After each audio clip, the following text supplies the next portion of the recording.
My fiancé looked me dead in the eye and said, "Stop introducing me as your future husband. It makes me look like I settled." I replied, "Good to know." That evening, I quietly removed my name from every exclusive guest list he had begged me to get him onto. 2 days later, he walked into a power brunch with his biggest potential donors, and the moment he saw what was placed at his seat, he forgot how to breathe. Before I tell you how I brought a man who thought he was a king down to his knees, let me know where you are watching from in the comments. Hit that like button and subscribe if you have ever had to remind someone exactly who signed their paychecks. I am Simone, 32 years old, and I have mastered the art of being invisible. To the world, I was just a highly paid executive assistant.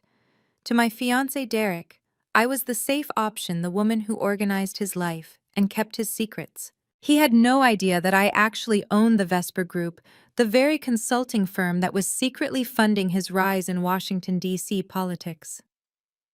We were at the annual Black Caucus Gala, the kind of event where a single handshake could make or break a career. The chandeliers at the convention center glittered overhead, reflecting off the diamonds and silk of the city's elite. Derek was sweating. He was trying to corner Senator Vance for a photo op that would boost his campaign for city council. I saw his tie was crooked. It was a small detail, but in this room, details mattered. I stepped forward, gently reaching out to straighten the silk knot just as I had done 1,000 times before. Derek flinched. He swatted my hand away with a force that made the champagne in my other hand slosh against the rim of the glass. He looked around frantically to see if anyone important had seen me touching him. Then he leaned in close, his breath smelling of expensive scotch and nervousness. "You need to stand over there," he hissed, pointing toward the wall like I was a piece of furniture. "And stop introducing me as your future husband to these people. Look at you, Simone. You are blending into the wallpaper. Introducing you makes me look like I settled." I stared at him, the man I had loved for 3 years, the man whose student loans I had anonymously paid off, the man whose entire image was crafted by my team. He thought he was the prize. He thought I was the weight dragging him down. I did not cry. I did not cause a scene. I simply took a sip of my champagne and let the bubbles burn my throat. I smiled, the kind of smile a shark gives before it bites. I said, "Understood, Derek. I will not make you look bad again." He turned his back on me immediately, smoothing his jacket and walking toward the senator. He did not even watch me leave. I turned on my heel and walked toward the exit. The heavy oak doors of the convention center swung shut behind me, muffling the sound of laughter and clinking glasses. For 3 years, I had walked 2 steps behind Derek, ensuring his path was smooth, clearing obstacles before he even knew they existed. Tonight, I walked alone and the air felt cleaner. I did not check my phone. I knew he was not calling. He was too busy charming Senator Vance, oblivious to the fact that his ride home had just evaporated. He would be standing on the curb later, expecting the town car I always arranged, only to find himself refreshing a rideshare app with a battery at 4%. Thomas was waiting exactly where I said he would be. The long, sleek body of the black Maybach seemed to absorb the streetlights. As I approached, Thomas stepped out and opened the rear door, his uniform immaculate. "Good evening, madame." He said it with the kind of reverence Derek reserved for politicians. I nodded, slipping into the back seat. The interior smelled of customized cedar and expensive leather. The quiet was absolute. I leaned my head back against the headrest, and for the first time all evening I exhaled. The mask of the dutiful, supportive girlfriend could finally come off. I reached into my clutch and pulled out my secure phone. This was not the phone Derek had the number for. This was the phone that ran the Vesper Group. I dialed a single number. It rang once. "Yes, madame."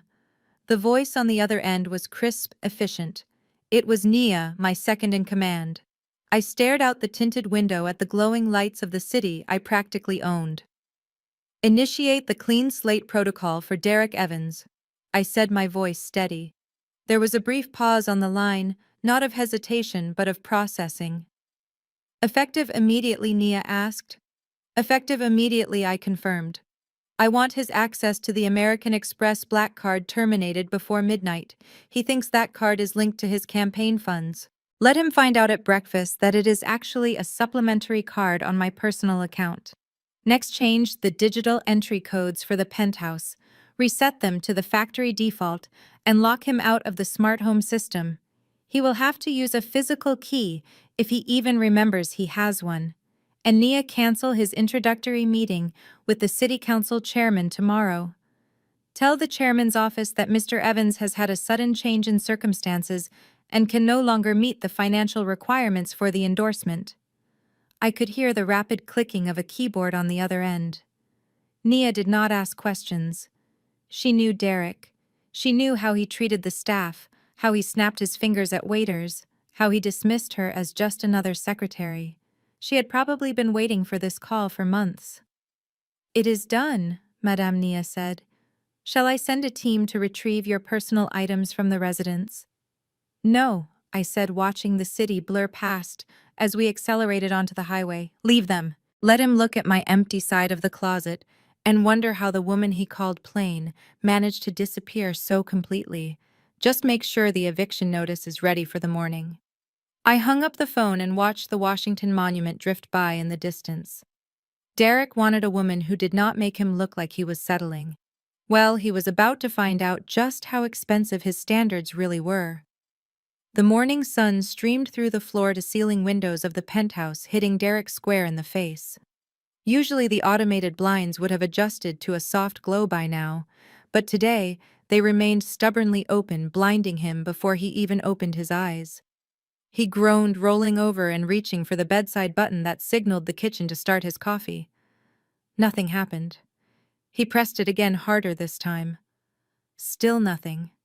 He kicked off the Egyptian cotton sheets I had bought him for his birthday and stomped into the kitchen. He expected the rich aroma of Jamaican Blue Mountain coffee to greet him, a scent he claimed was the only thing that could wake up his genius brain. Instead, the air smelled stale. The imported Italian espresso machine sat on the counter, cold and dark. The hopper, which was always filled with fresh beans, was empty. He opened the pantry. Gone were the artisanal granolas and the organic honey he loved. The refrigerator was even worse. Usually by 7 in the morning, the private chef I employed would have left a plated breakfast of egg white frittata and sliced melon.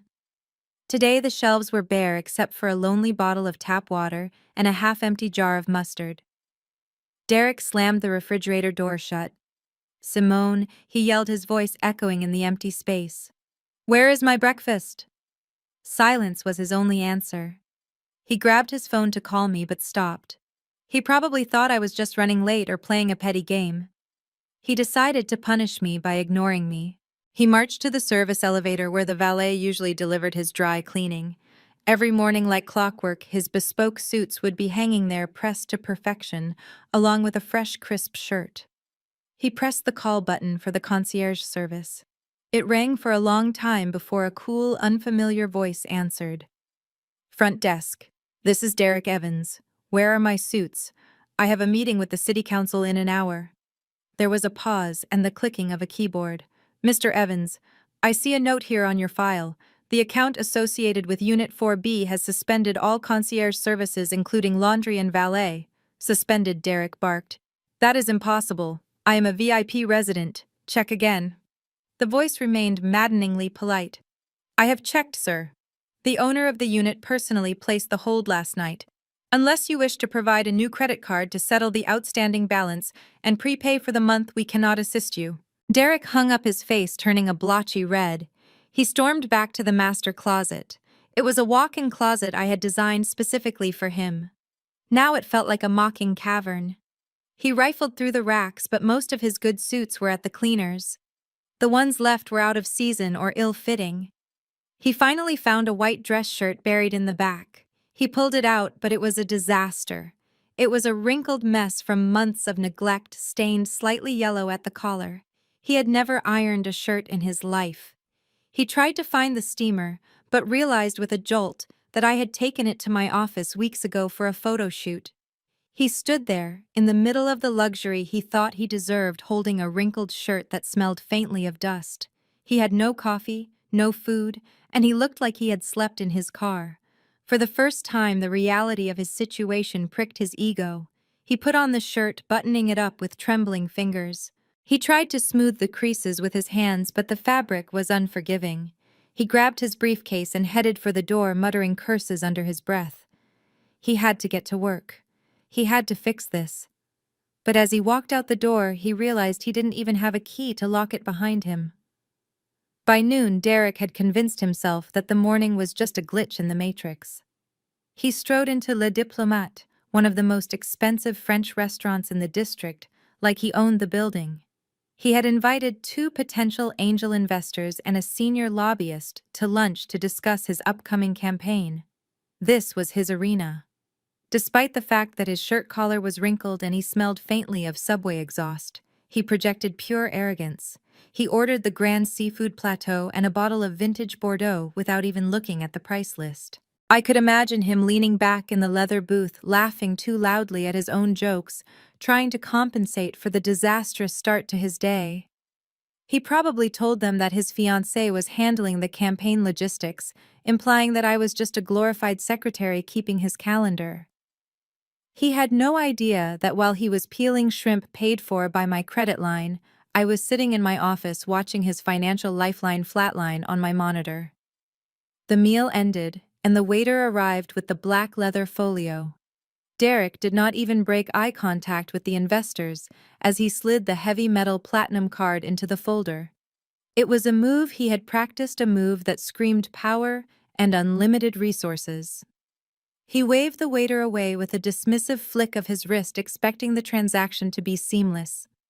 5 minutes later, the waiter returned. He did not come to the side of the table discreetly as trained.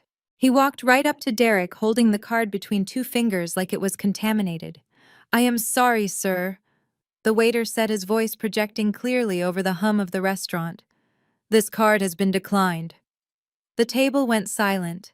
The investors stopped mid-conversation. Derek laughed, a nervous, high-pitched sound that fooled no one. "That is ridiculous, run it again. It is probably just a chip error, or a security flag because of the amount." "We have tried it 3 times, sir," the waiter insisted, his patience wearing thin. "The bank has put a hard hold on the account. It has been reported as closed." Derek turned a shade of gray that clashed horribly with his unpressed shirt. He patted his pockets, pretending to look for another card, but deep down he knew the truth. Every card in his wallet was a supplementary card attached to my primary accounts. If one was dead, they were all dead. "Excuse me a moment," he stammered, standing up so abruptly he nearly knocked over his wine glass. "I need to make a call. My assistant must have forgotten to authorize the large transaction." He stormed toward the restroom, pulling out his phone with trembling hands. My phone lit up on my desk across town. I watched his face appear on the screen, his eyes bulging with rage. I let it ring. 1, 2, 3. He left a voicemail, his voice a hissed whisper that echoed off the bathroom tiles. "Simone, you are useless. You forgot to load the account again. Pick up the phone right now. I am standing here with $3 million worth of investors, and my card is declining. Fix this immediately, or do not bother coming home." I deleted the voicemail without finishing it. Derek had to walk back to the table empty-handed. He looked at the investors, who were now checking their watches and exchanging skeptical glances. The air of success he had tried so hard to cultivate had evaporated. Then he did the unthinkable. He turned to his junior associate, a 22-year-old kid named Marcus, who was just there to take notes. "Marcus," Derek said, his voice trembling with suppressed humiliation, "do you have any cash on you? I seem to have left my wallet in the other car." The investors watched in silence as the great Derek Evans counted out crumbled bills from his intern's pocket to pay for a lunch he had used to show off his wealth. I knew exactly where Derek would go when his house of cards started to wobble. He went to the one place where he could still pretend to be a king: his mother's house in Maryland. I had driven there myself that evening, not to chase him, but to retrieve a box of sensitive political files I had foolishly stored in Wanda's garage months ago. I let myself in with the spare key I had paid for when I installed their security system. The house was quiet except for the voices drifting from the kitchen. I stopped in the hallway, my hand hovering over the doorframe. It was a masterclass in delusion. Mama, she is trying to destroy me. Derek was pacing the linoleum floor, his voice cracking with self-pity. She cut off the cards. She locked me out of the concierge app. I had to borrow cash from an intern today. Can you believe that? Me, a senior lobbyist borrowing lunch money. He slammed his hand on the counter. She is doing this on purpose just to humiliate me because I told her to step back at the gala. Wanda was at the stove stirring a pot of collard greens that smelled too salty. She wiped her hands on her apron and shook her head, her face twisted in that familiar mask of maternal arrogance. I told you, baby, she cooed, pouring him a glass of sweet tea. I told you from day one that girl was not built for your world. She is just a glorified secretary, Derek. She answers phones for a living. You are a high-powered attorney moving with senators and CEOs. Of course she is acting out. She is jealous. She knows she does not deserve you, so she is trying to control you with these petty financial games. You need a woman who elevates you, son, not one who drags you down to her level. I stood in the shadows, feeling the heat rise in my cheeks. This was the woman whose hip replacement surgery I had funded last winter, quietly paying the deductible so Derek would not have to stress. To her, I was just the help with a checkbook. Then the back door opened and Tiffany breezed in. Tiffany was married to Derek's older brother Jamal, a man who had been aspiring to start a business for 10 years without ever writing a business plan. Tiffany was white, and she considered herself an expert on our culture simply because she had married into it. She saw Derek sulking over his tea and immediately put on her sympathetic face. "Oh, Derek, let me guess. Is it Simone again?" I could hear the smirk in her voice. She leaned against the counter, flipping her hair over her shoulder. I knew it was only a matter of time. You know how black women like Simone can get? She lowered her voice to a conspiratorial whisper that carried perfectly to where I stood. It is that attitude, you know. When they feel threatened by a successful man, or when they feel inferior to men who are actually achieving things, they lash out. They get loud and controlling because they feel deep down that they are losing. You really need to be firm with her, Derek. You need to teach her that she cannot treat a man of your stature this way, or she is going to ruin your campaign with her insecurity. I gripped the strap of my bag tighter. They were dissecting me, analyzing my psyche based on stereotypes and their own insecurities, while standing in a kitchen filled with appliances I had bought. Tiffany talking about attitude while her husband lived off my charity. Wanda talking about worth while driving a car in my name. They thought I was miles away crying in my apartment. They had no idea the ghost they were summoning was standing right outside the door, ready to walk in. I did not knock. I simply turned the handle and pushed the door open. The sudden influx of cool evening air into the warm kitchen made the silence that fell even heavier. 3 pairs of eyes snapped toward me. Derek looked like a deer caught in headlights, his mouth opening and closing without sound. Wanda froze mid-nod, her spoon dripping pot liquor onto the clean counter I had paid for. But Tiffany just stared, her eyes widening as she realized exactly how much I had heard. I walked into the room with a slow, deliberate pace. I did not look at Derek. I did not acknowledge his mother. To me, they were furniture pieces of a life I had already discarded. My eyes were locked on Tiffany. I crossed the linoleum floor, my heels clicking a steady rhythm that sounded like a countdown. I stopped inches from her face, invading her personal space in a way I knew made her uncomfortable. I could smell her perfume. It was expensive. It was also mine, a gift I had given her for Christmas, because she complained Jamal could not afford nice things since losing his job.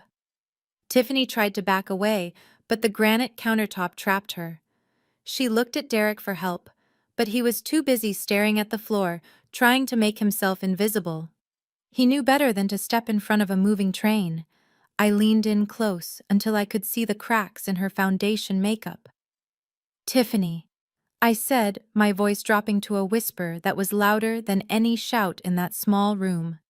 That attitude you were just talking about.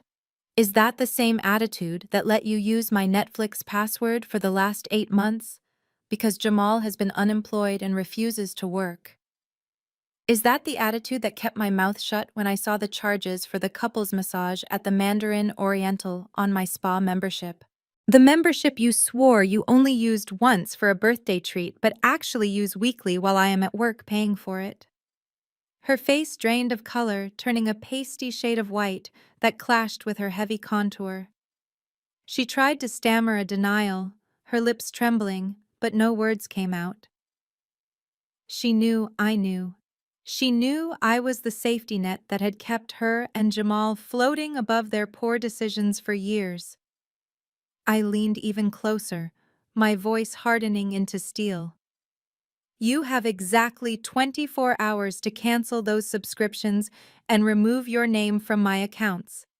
If I see one more charge for a cucumber facial or a streaming service, I will file a police report for identity theft and credit card fraud.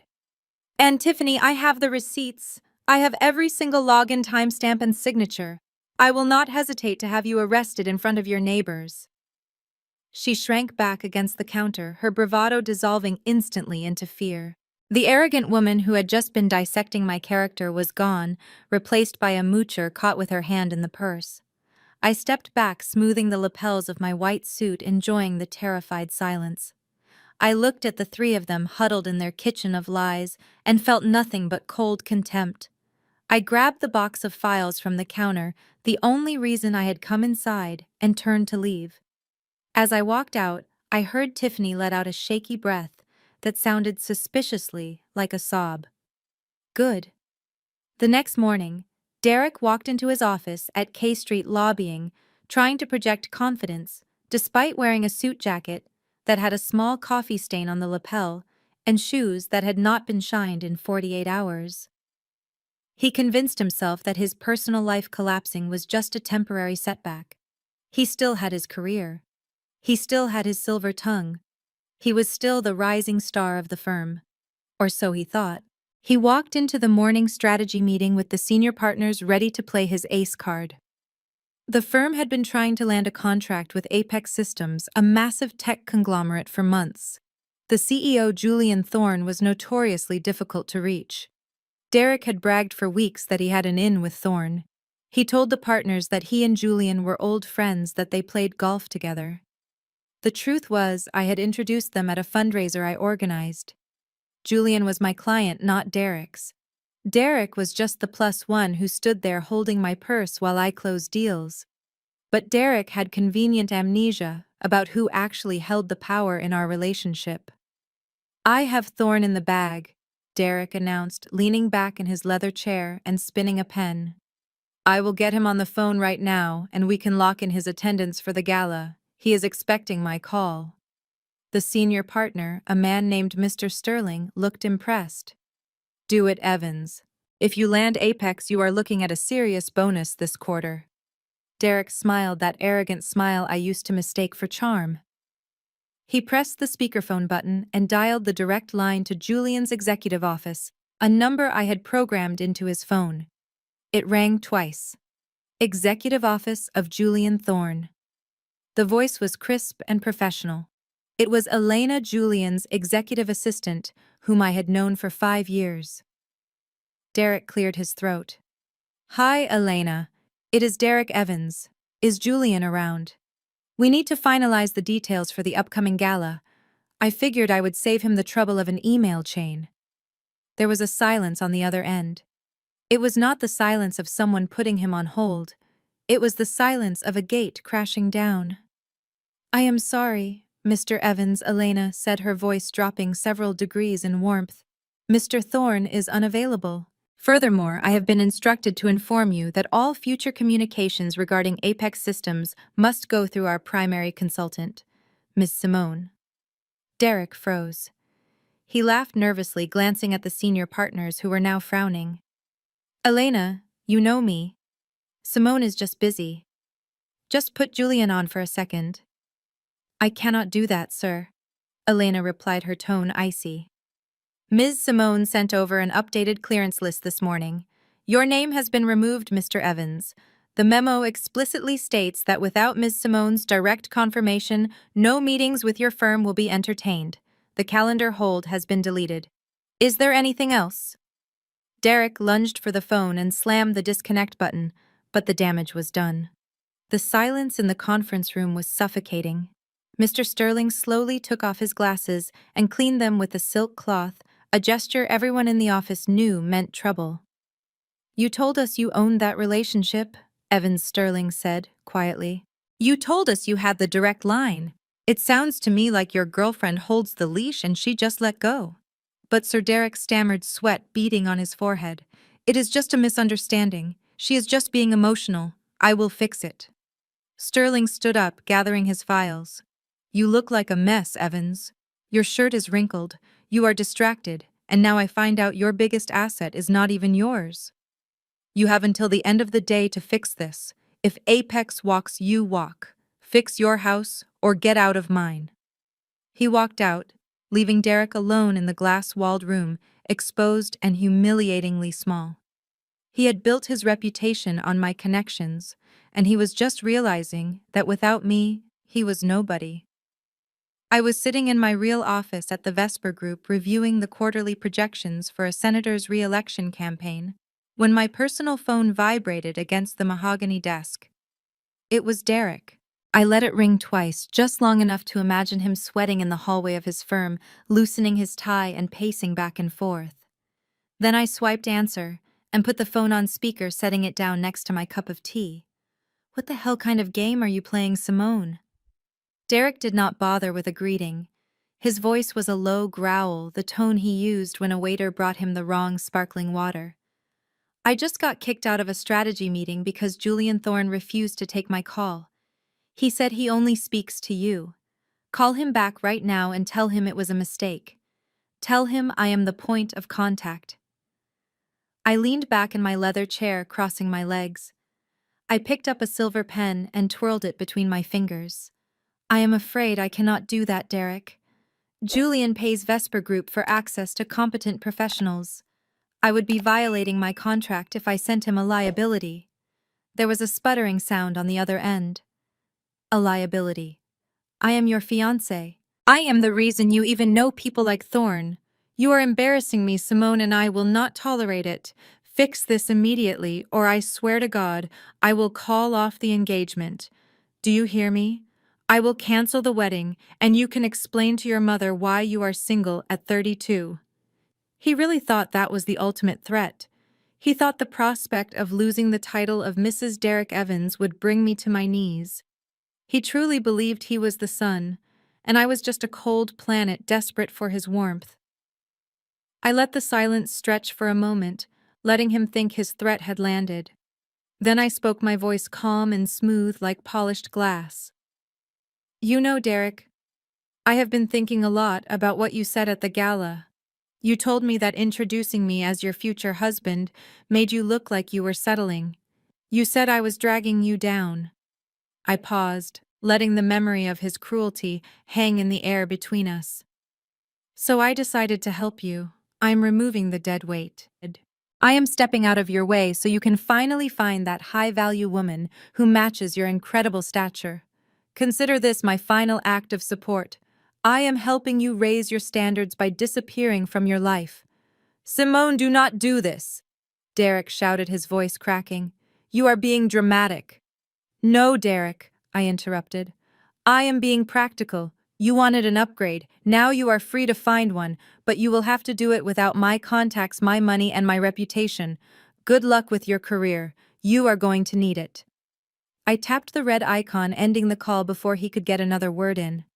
I looked at the phone for a second, then blocked his number. It was done. The tether was cut. And for the first time in 3 years, I did not feel heavy. I felt weightless. While Derek was busy imploding at his office, his mother Wanda was having what she thought was the best Tuesday of her life. She had decided to drive the pearl-white Lexus RX 350 to her midweek Bible study group. She usually saved the car for Sundays, but today she felt the need to remind the other deacons' wives exactly how successful her son was.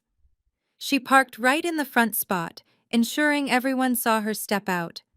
She told anyone who would listen that Derek had bought it for her cash down as a thank you for being such a wonderful mother. She conveniently left out the part where I signed the lease, paid the insurance, and handled the maintenance schedule. To Wanda, I was just the invisible financier of her ego. She was pulling out of the church parking lot waving regally to Sister Patterson when the blue and red lights flashed in her rearview mirror. I can only imagine her indignation. Wanda did not get pulled over. She was the mother of a prominent Washington lobbyist. She probably rolled down the window ready to scold the officer for interrupting her day. But the officer was not interested in her status. He had run the plates. Earlier that morning, I had contacted the leasing agency and reported the vehicle as being in the possession of an unauthorized driver. I did not report it stolen yet, but I flagged it for immediate repossession. My phone rang just as I was finishing a conference call with a client in London. I saw Wanda's number and smiled. I let it go to voicemail first just to let her sit in the heat of the moment. She called again immediately. This time I answered, putting the phone on speaker so I could type while she screamed, "Simone, have you lost your mind?" Her voice was so shrill it distorted the speaker. "The police are here, Simone. They have me pulled over on Martin Luther King Avenue in front of everybody. They are saying the owner of this car reported it as misappropriated. You tell them right now that this is my car. You tell them my son bought this for me." I stopped typing and leaned back in my chair, taking a slow sip of herbal tea. I did not raise my voice. I did not need to. "Wanda," I said calmly, "Derek did not buy that car. Derek cannot even afford the gas for that car. The lease is in my name, the insurance is in my name, and the payments come out of my personal account. An account I closed this morning." There was a stunned silence on the other end, followed by the sound of passing traffic. Then Wanda shifted from anger to a frantic sort of bargaining. "But you cannot do this. I have errands to run. I have to pick up the dry cleaning. You cannot just take a woman's car in the middle of the day. It is embarrassing, Simone. Sister Patterson is watching from the sidewalk." I checked the time on my diamond watch. "It is not your car, Wanda. It never was.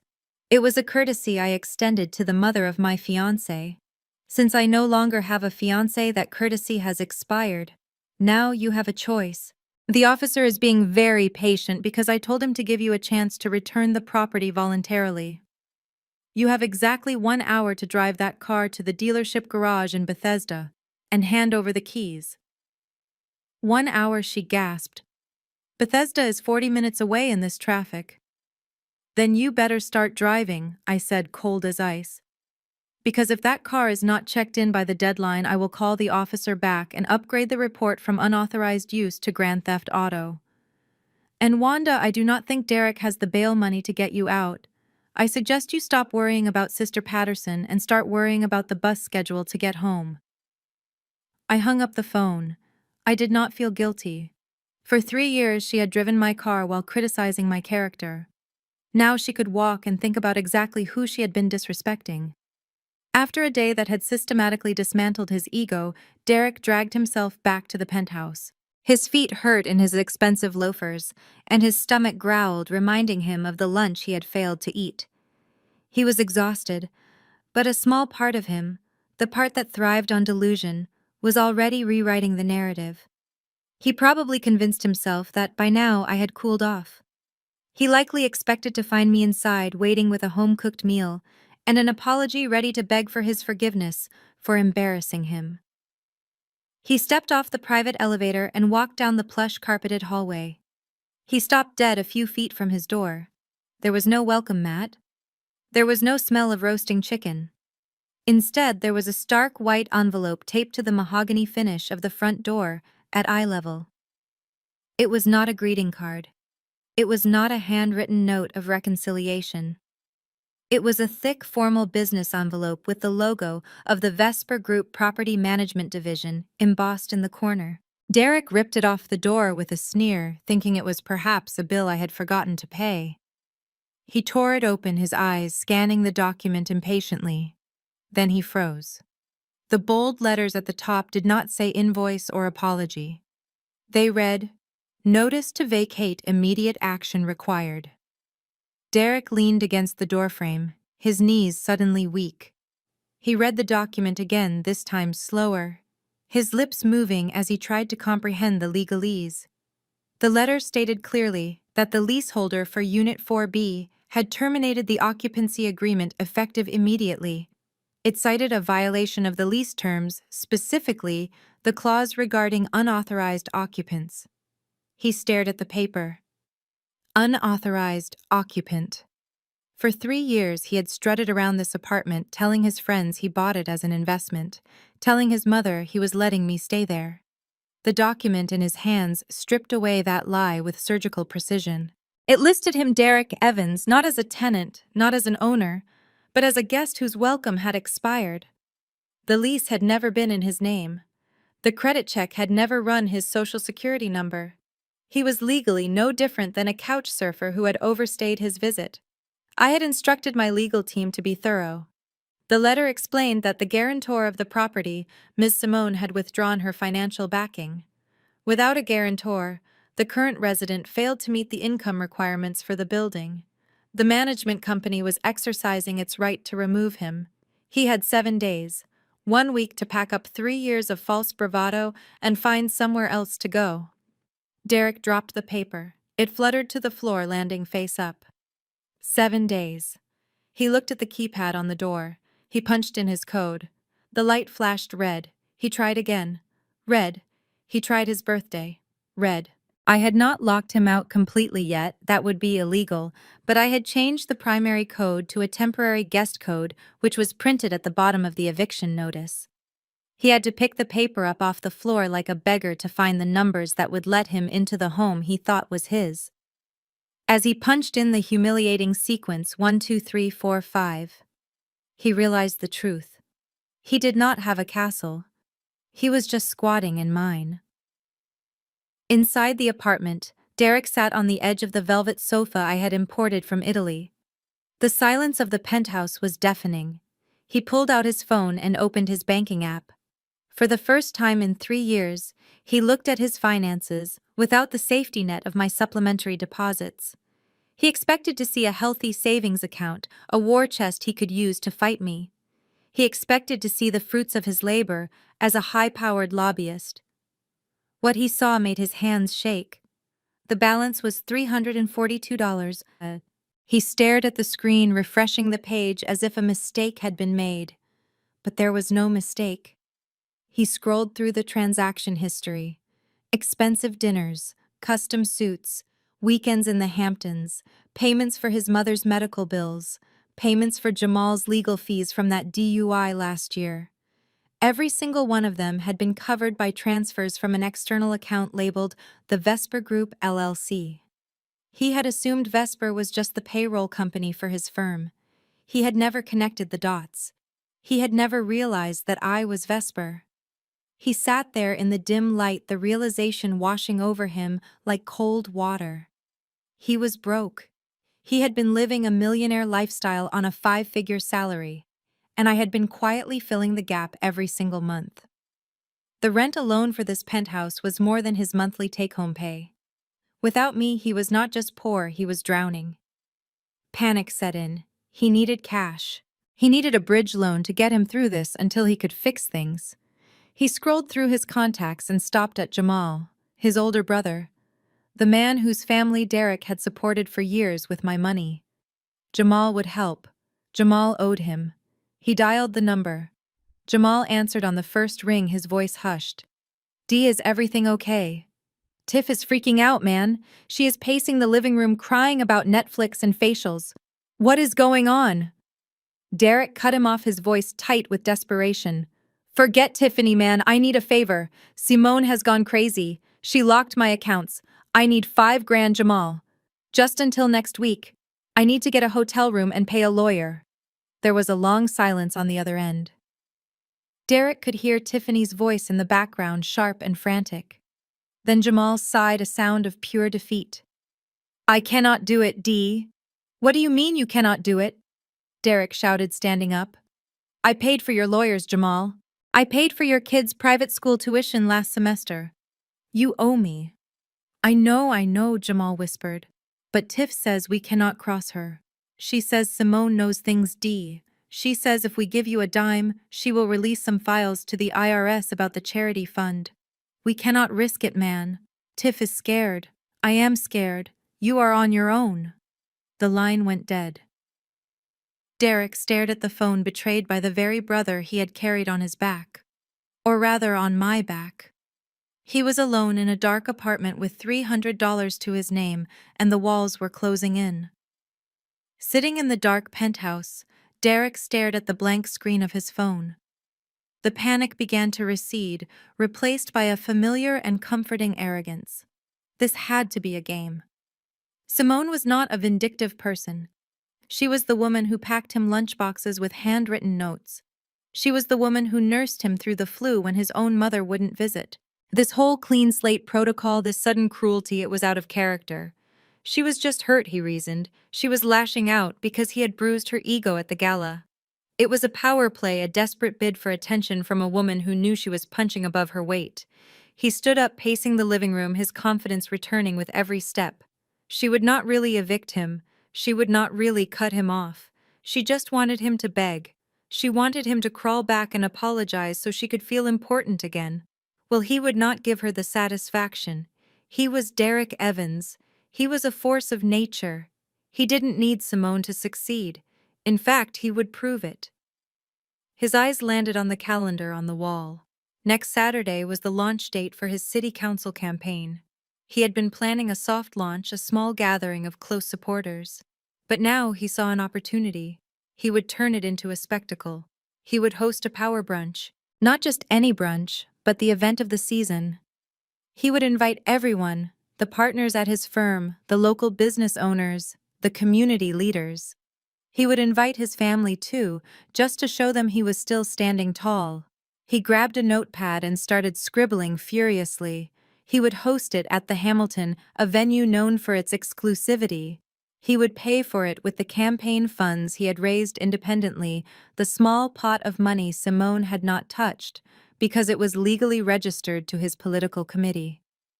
It was a risk depleting his war chest for one party, but the payoff would be worth it. When Simone saw him shining on stage, surrounded by admirers, when she saw that he could command a room without her holding his hand, she would realize her mistake. She would see that he was the prize, not her. She would come crawling back, begging for forgiveness, terrified of losing him to the spotlight.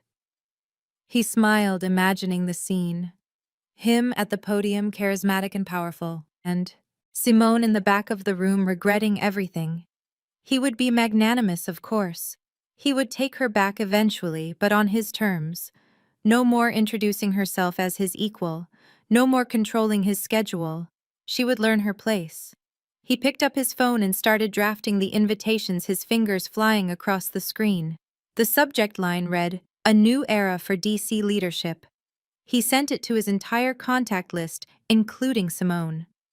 Let her see what she was missing. He went to sleep that night on the couch without sheets, dreaming of applause, convinced that his greatest triumph was just days away. He had no idea he was planning his own funeral. While Derek was busy designing invitations for a party he could not afford, I was sitting in the war room of the Vesper Group. This was the heart of my empire, a soundproof, glass-walled sanctuary where careers were saved or destroyed with a single phone call.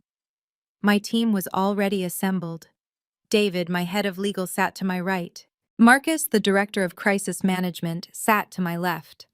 On the screen in front of us was the digital file labeled Derek Evans. It was a large file. It takes a lot of effort and money to make a mediocre man look exceptional, and I had spent 3 years doing exactly that. Status report, I said, simply resting my hands on the cool marble table. David tapped his tablet. The image on the screen shifted to a series of court documents that had been sealed 3 years ago. We have the suppression order regarding the incident at Howard University Law School. David said, his voice professional and detached. The plagiarism charge that nearly got him expelled during his second year. Vesper Group intervened and classified it as a citation error to protect his transcript. We have been paying a monthly retainer to the university archive system to keep the original disciplinary hearing flagged as confidential. If we stop the payment, the flag lifts. I nodded, keeping my face impassive. And the traffic incident in Georgetown. Marcus chimed in, pulling up a police report. The hit-and-run involving the parked Diplomat car 2 years ago. Derek had been driving after 3 scotches. We handled the settlement quietly out of pocket and scrubbed the police report so his driving record remained clean for the background checks required for his lobbying license. If we stop monitoring the suppression algorithms, the original unredacted report surfaces in the public record within 48 hours. I looked at the screen. I saw the man I had built. Every success he claimed, every clean background check, every glowing recommendation was a product of my intervention. I had polished a stone and convinced the world it was a diamond. I had protected him from his own incompetence, his own recklessness, and his own lack of integrity. He called me plain. He called me a settler. He had no idea that I was the dam holding back the floodwaters of his own history. Tear it down, I said, my voice devoid of emotion. Dissolve the legal shields. Cancel the reputation management protocols. Stop intercepting the inquiries about his bar exam scores. Let the truth breathe. David looked at me over his glasses. Madame, this will likely result in a disbarment hearing. It could end his career permanently. I stood up, smoothing my white trousers. I am not ending his career, David. I am simply letting him have the career he actually earned. Initiate the protocol. By the time he walks into that brunch on Saturday, I want his past to be as loud as his ego. Let the world see exactly what lies beneath the suit I paid for. Tiffany could not leave well enough alone. She was a woman who believed that if she spoke loud enough, her version of the truth would become reality. Stung by my confrontation in the kitchen, she decided to launch a preemptive strike. She went to her weekly brunch with the Junior League hopefuls, a group of women she was desperately trying to impress. She sat there nursing a mimosa she could not afford and spun a tale so ridiculous it was almost impressive. Oh, poor Derek, she told them, her voice dripping with fake sympathy. He finally had to let Simone go. It was heartbreaking, really, but she just could not keep up with our world. You know how it is. Some people just do not have the pedigree for high society. She was holding him back. He needs a wife who understands the nuance of power, not someone who counts pennies. She painted me as the discarded woman, the unrefined burden that the great Derek Evans had finally shed. News travels fast in D.C., especially when it is designed to humiliate. I was not at home crying. I was at the exclusive spa at the Four Seasons, wrapped in an Egyptian cotton robe. I was not alone. I was having a private tea with Margaret, the wife of the governor. We were discussing the silent auction for her husband's re-election campaign, which Vesper Group was managing. Margaret checked her phone and let out a sharp, unladylike snort. "Simone, darling," she said, looking at me over the rim of her teacup. "You will not believe the garbage circulating in the group chat. Apparently, a Tiffany Evans is telling everyone that your fiancé dumped you because you lacked class." Margaret laughed, shaking her head. "As if the woman who secured the European trade deal last month lacks class. Who is this Tiffany anyway?" I smiled, sipping my cucumber water. "She is my ex-fiancé's sister-in-law," I said calmly. "And she is about to have a very bad day." I did not get angry. Anger is for people who do not have leverage. I had leverage. I excused myself and walked to the changing area where my secure phone was stored. I did not need to scream at Tiffany. I did not need to call her names. I just needed to remind her that I held the keys to her destruction. I opened a blank message addressed to Tiffany's personal cell. I did not sign it. I did not add emojis. I typed 8 words. Charity Fund, record page 45, line 12. It was a specific reference to the ledger of the church charity fund she managed. That specific line item showed a withdrawal of $5,000 labeled as logistical support. I knew for a fact because I had traced the transaction that the money had gone directly to a luxury reseller for a vintage handbag she claimed was a gift from a rich aunt. I hit send. I visualized the moment she would receive it. She would be mid-sentence, probably bragging about her husband's imaginary business ventures when her phone would buzz. She would look down expecting a compliment or a like on social media. Instead, she would see her own crime staring back at her. I put the phone away and returned to the governor's wife. The air in the spa smelled of lavender and eucalyptus, but all I could smell was the sweet scent of a trap snapping shut. Tiffany wanted to talk about class. I just gave her a masterclass in consequences. Derek spent the next 48 hours running a marathon of rejection. He dusted off his Rolodex and called in every favor he thought he was owed. He set up meetings with the heavy hitters of DC philanthropy men and women who had donated thousands to his previous initiatives. He did not realize that those donations were never about his charisma or his policy proposals. They were down payments on favors they expected me to deliver later. He walked into the mahogany-lined boardroom of the Capital City Club, ready to pitch his city council run to a table of venture capitalists. He had his charts, his graphs, and his winning smile. He delivered his stump speech with the passion of a preacher sweating slightly under the collar of his second-best suit. When he finished, he waited for the applause or the checkbooks to open. Instead, there was a heavy silence. Mr. Henderson, a man who owned half the real estate in Georgetown, leaned back in his chair and tented his fingers. "That was a very spirited presentation, Derek," he said, his voice dry. "But I noticed a glaring omission in your strategy. The Vesper Group is not listed as your primary strategic partner. Are you making a change in representation?" Derek laughed, that nervous tick returning. "Oh, Vesper. We are actually moving in a different direction for this campaign. I felt it was time to bring everything in-house to really own the narrative. You know how it is. We want to be leaner, more agile." Henderson exchanged a look with the woman next to him. A look that said everything. Agile usually means broke in this town. Without Vesper backing your logistics and compliance, Derek, you are a high-risk investment. We generally do not back candidates who lack institutional support. Derek tried to argue, tried to spin it as a bold new independence, but they were already checking their phones. The meeting ended 20 minutes early. He walked out of the club confused but undeterred. He went to the next meeting, and the next. The result was always the same. Polite refusals, vague excuses about budget cycles and election fatigue. But as he left the offices, he caught the whispers. He heard them in the hallways and the elevators. "Empty suit." That was the phrase that kept coming up. Without Simone, he is just a shell. He has no infrastructure. He is radioactive. Derek heard the words, but his brain refused to decode them. He could not accept that his entire professional identity was a construct I had maintained. Instead, he created a new reality to protect his ego. "It is the market," he muttered to himself as he sat in a coffee shop nursing a lukewarm latte he bought with borrowed cash.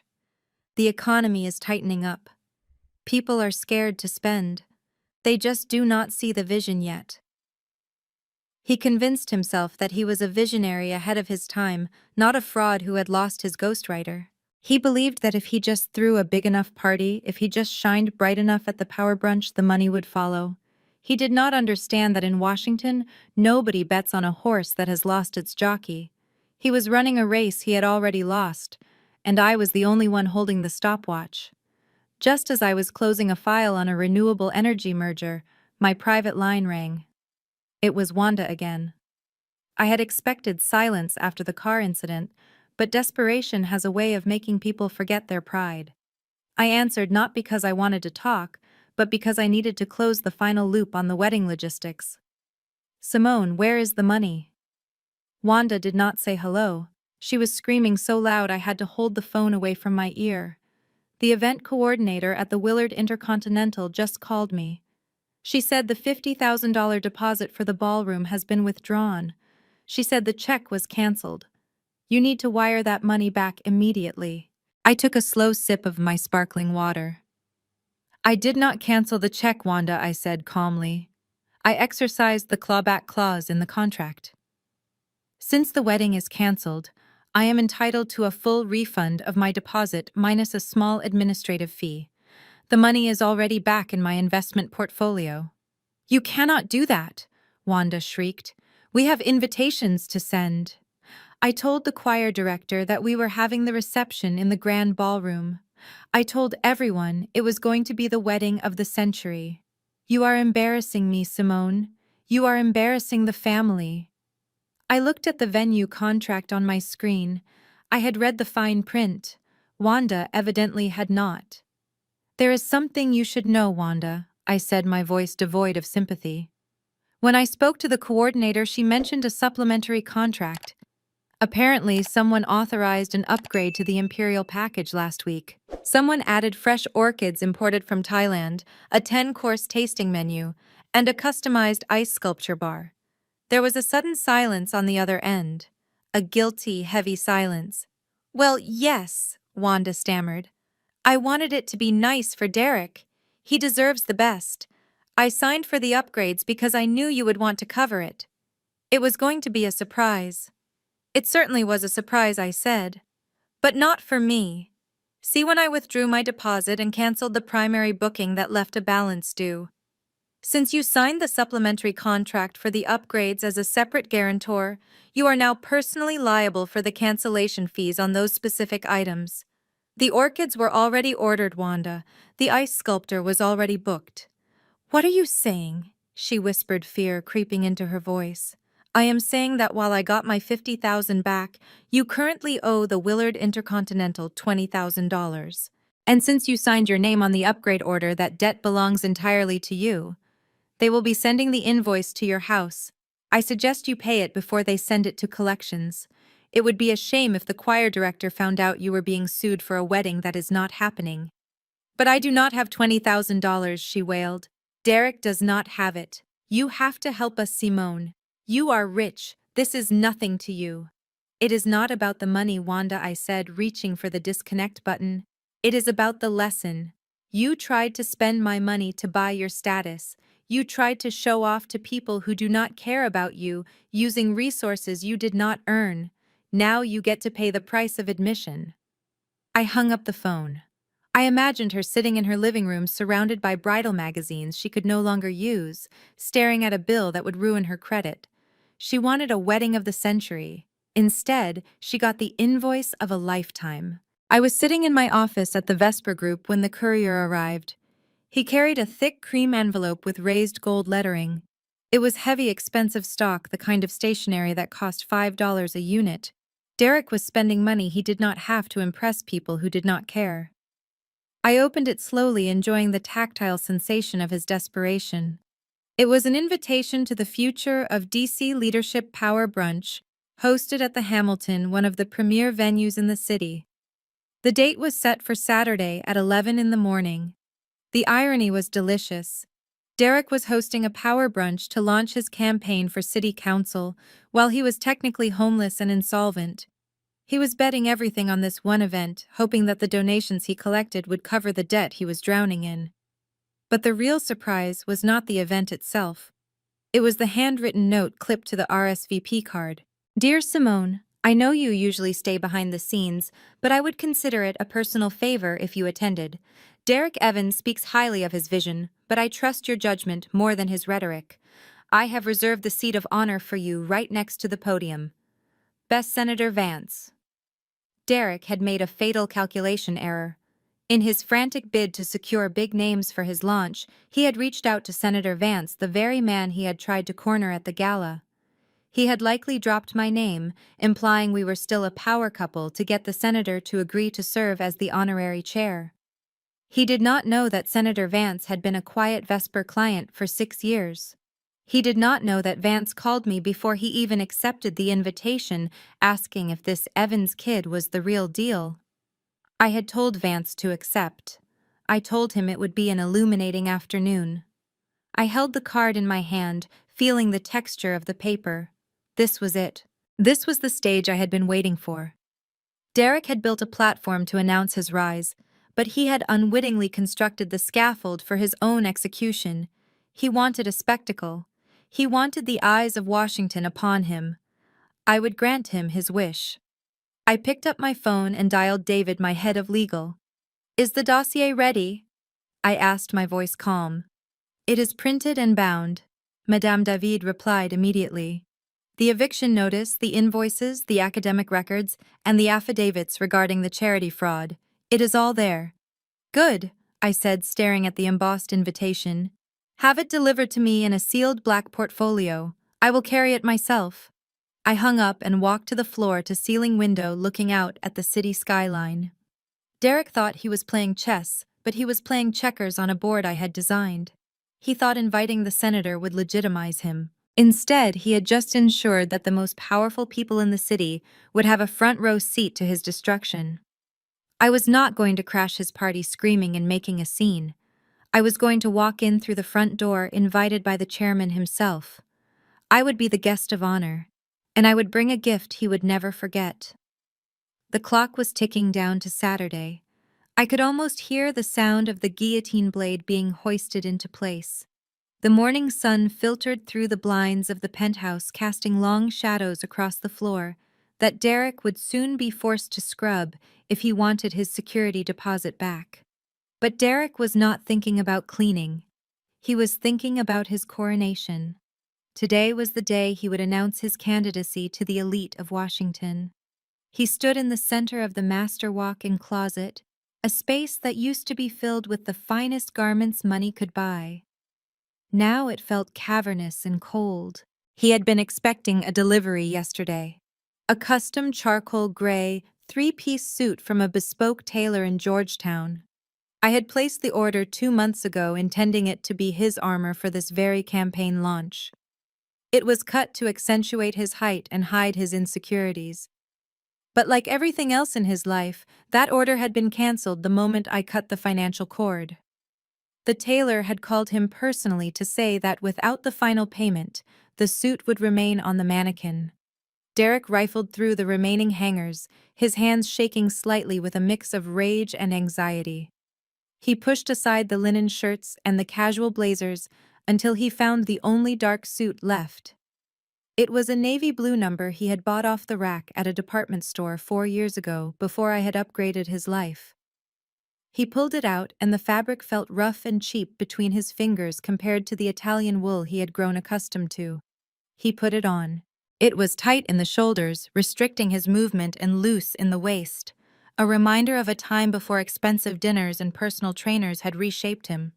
He looked at himself in the full-length mirror. The sleeves were a fraction too short, exposing the band of his cheap backup watch because I had repossessed the Rolex.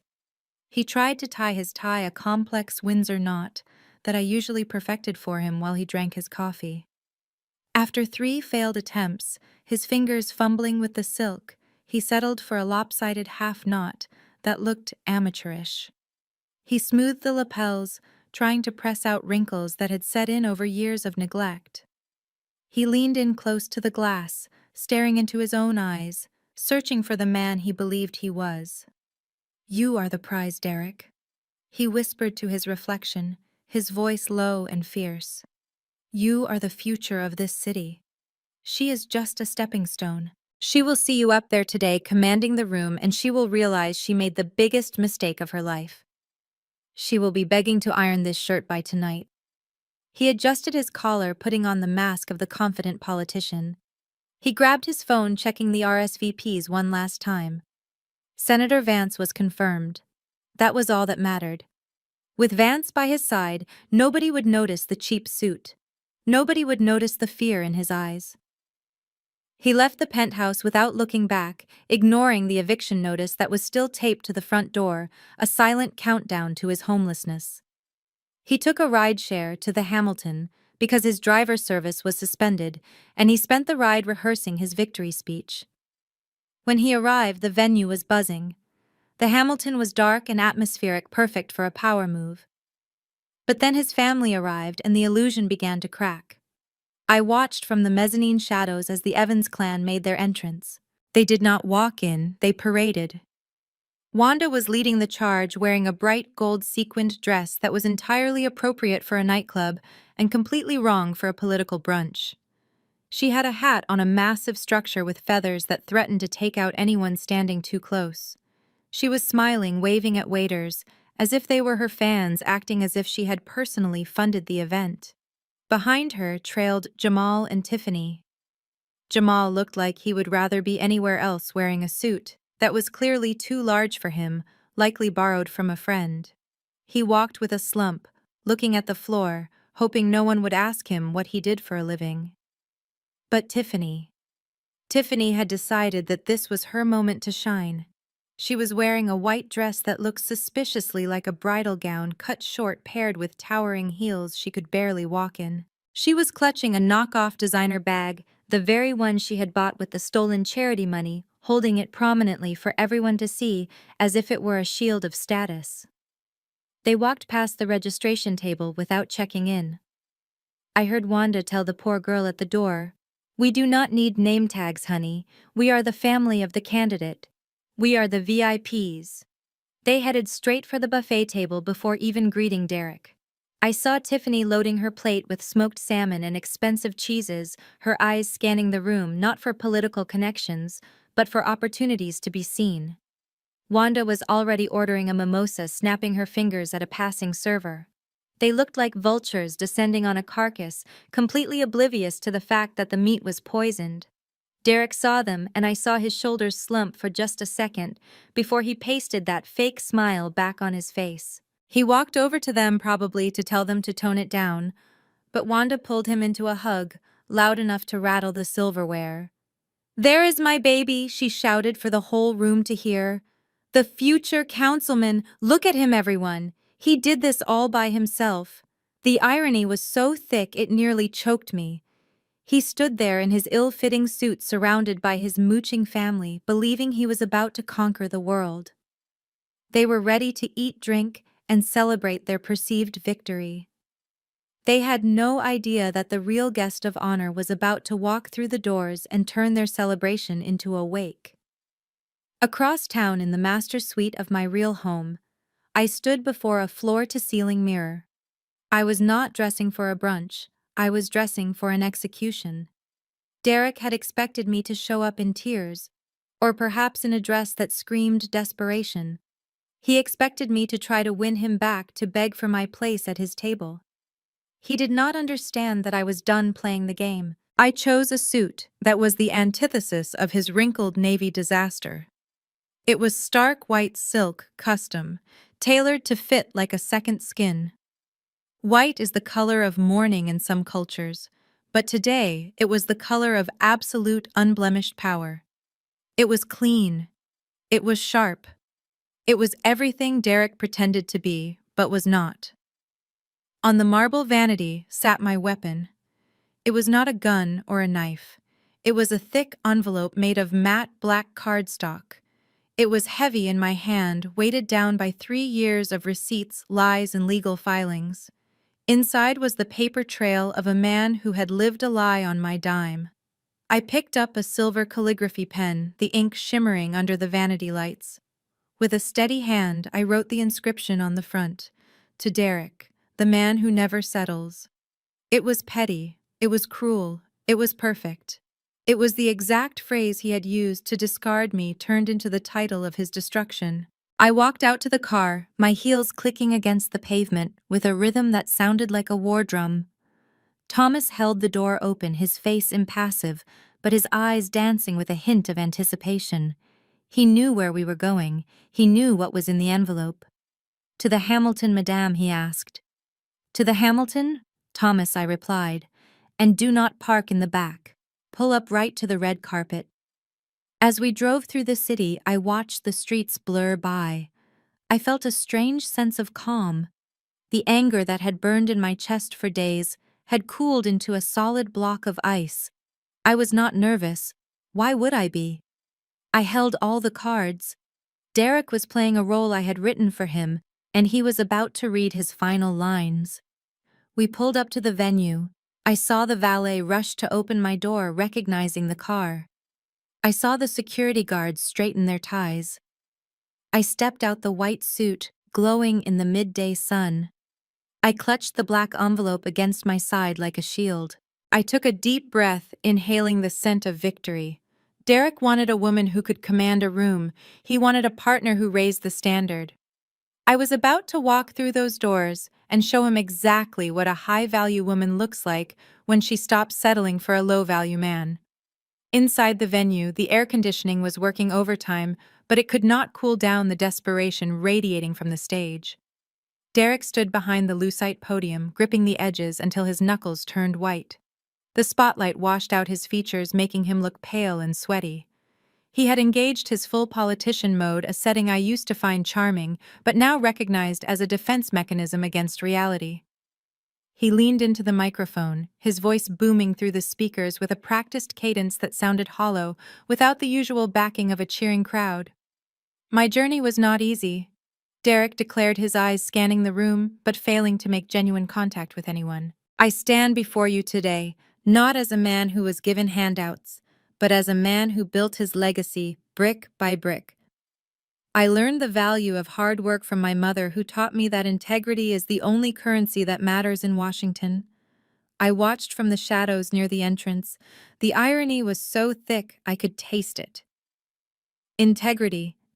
This from a man who had forged his bar exam results and lived in a penthouse he did not pay for.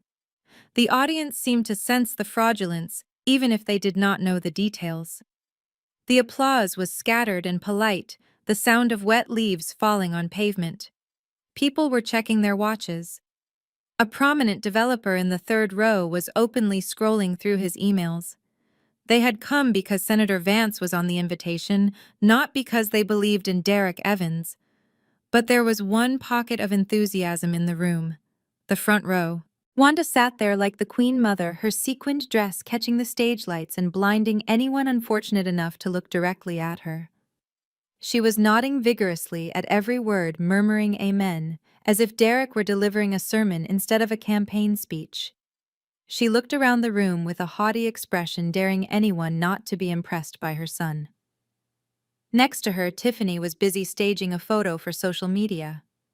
She held her champagne flute at a precise angle, ensuring the logo of the stolen designer bag on her lap was visible in the frame. She was not listening to Derek. She was basking in the reflected glory of what she thought was a power move. She whispered something to Jamal, who looked like he wanted to sink into the floor, and then she laughed, a harsh sound that cut through Derek's pause for effect. Derek continued, oblivious to the room's temperature.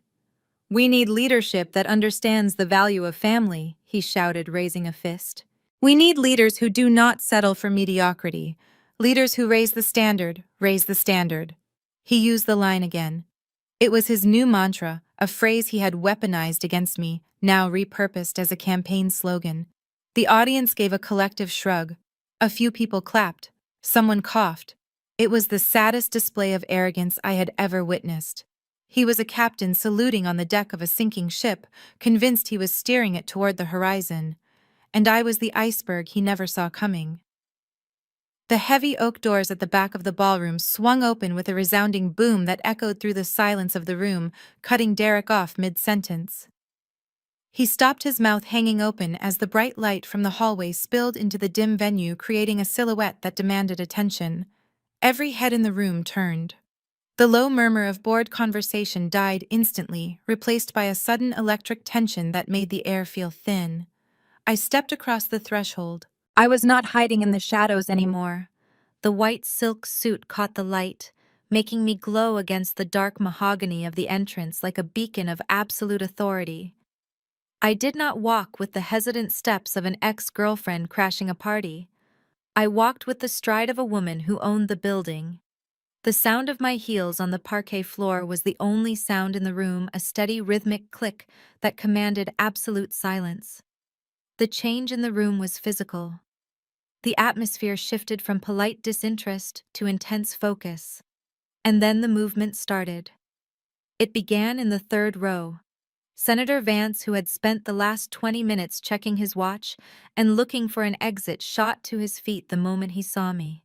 He did not just stand, he turned fully toward me, beaming with a genuine warmth and respect he had never once shown Derek. Next to him, Julian Thorne, the CEO of Apex Systems. The man Derek had desperately tried to call stood up and buttoned his suit jacket, a sign of deference usually reserved for heads of state. Then the ripple effect took hold. Two other council members, a prominent real estate developer, and the editor of the city's largest newspaper all stood up. They were not looking at the candidate on the stage, they were looking at me. They were nodding, smiling, and acknowledging the real power in the room. Derek stood frozen at the podium, his hands gripping the plastic sides so hard his knuckles were white. For a split second, I saw fear in his eyes, a flash of recognition that he was completely out of his depth. But then his delusion kicked in again, that protective layer of narcissism that shielded him from reality. His expression shifted. He let out a breath, and a slow, smug smile spread across his face. I could practically hear his thoughts. He thought I had come to apologize. He thought the white suit was a peace offering, a symbol of surrender. He thought I had realized I could not live without him and had come to publicly beg for my place back at his side in front of his audience. He leaned into the microphone, his voice regaining its oily confidence. "Ladies and gentlemen," he boomed, gesturing toward me with a magnanimous sweep of his arm as if he had orchestrated this entire moment. "It seems we have a late arrival. Please welcome my fiancé Simone. She has a flair for the dramatic, but she always knows when to come home." He looked at me with triumph in his eyes, silently daring me to contradict him, believing he had won. He thought I was walking toward him to kiss the ring. He did not realize I was walking toward him to light the pyre. I locked eyes with him and kept walking, my expression unreadable, my heart cold as stone. The queen had arrived, and the king was about to learn that his throne was made of paper. Derek watched as I continued my approach, his confident smile faltering slightly, when I did not head toward the stage stairs, but instead moved toward the VIP tables. He stepped away from the podium, covering the microphone with his hand. "Simone," he hissed, his voice low, but audible to the front row. "The general seating is in the back. Do not make this harder than it needs to be. Just take a seat near the exit and we will talk later." He pointed toward a table near the kitchen doors, where a few junior staffers were huddled. He genuinely believed he had the authority to banish me. He thought this was his event, his rules. I ignored him completely. I stopped at the head of the center table, the one reserved for the highest-level donors and dignitaries. A young woman with a headset, the event coordinator, rushed forward. "Ms. Simone," she said, breathless but professional. "We have your seat ready, right here next to Senator Vance." She pulled out the chair directly opposite Derek's podium. It was the power seat, the position from which you controlled the room simply by existing. Derek's jaw tightened. "That seat is reserved for the chairman," he snapped. "Simone, you cannot just sit wherever you want. This is a structured event." Senator Vance leaned forward, adjusting his cufflinks. "Actually, Derek," he said, his voice carrying the weight of 30 years in the Senate, "I asked Simone to sit here. In fact, I insisted. If she moves, I move. And if I move, the checkbook moves with me." Derek shrank back as if physically struck. He looked from Vance to me, his mind struggling to compute the shift in dynamics. He swallowed hard, nodding jerkily. "Of course, Senator. Whatever you prefer." He returned to the podium, but his swagger was gone, replaced by a nervous twitch in his left eye. I sat down, smoothing my white trousers. To my right, Tiffany leaned over from her seat at the family table. She looked me up and down, her eyes narrowed with jealousy. "White after Labor Day, Simone," she whispered loudly enough for the table to hear a smirk playing on her lips. "A bit tacky, do not you think? And a pantsuit. Were you confused about the dress code? This is a brunch, not a board meeting. You look like a waiter who forgot their apron." Before I could respond, a woman sitting to my left spoke up. It was Mrs. Sterling, the wife of the senior partner at Derek's firm. She was a woman known for her impeccable taste and her sharper tongue. She turned to Tiffany, her expression one of polite confusion. "My dear, are you referring to this suit? This is a custom piece from the House of Alexander. It is a one-of-one design commissioned specifically for the inaugural ball season. She looked pointedly at Tiffany's off-the-rack dress. I believe the fabric alone cost more than your entire ensemble. You really should not comment on fashion you do not have the tax bracket to understand. Tiffany turned a shade of crimson that clashed violently with her dress. She slumped back in her chair, defeated. Mrs. Sterling winked at me and raised her glass. I smiled back. The game had not even truly begun, and already the pawns were falling. I looked up at Derek, who was watching the exchange with growing dread. He realized then that he had lost control of the room. He was just the entertainment now. The real show was happening at table 1.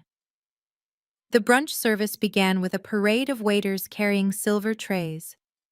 Derek tried to regain his composure, focusing on the food he had spent his last dollars on. He was halfway through a speech about urban development when a waiter placed a covered dish in front of him at the head table. But instead of lifting the silver dome to reveal lobster tail, the waiter simply set a thick black envelope on top of the china plate. It sat there stark and ominous against the white tablecloth. Derek stopped speaking. He looked at the envelope, then at me.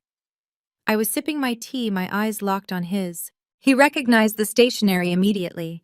It was my personal stock, the kind I used for high-level correspondence. A slow smile spread across his face. He thought he understood. He thought this was my surrender.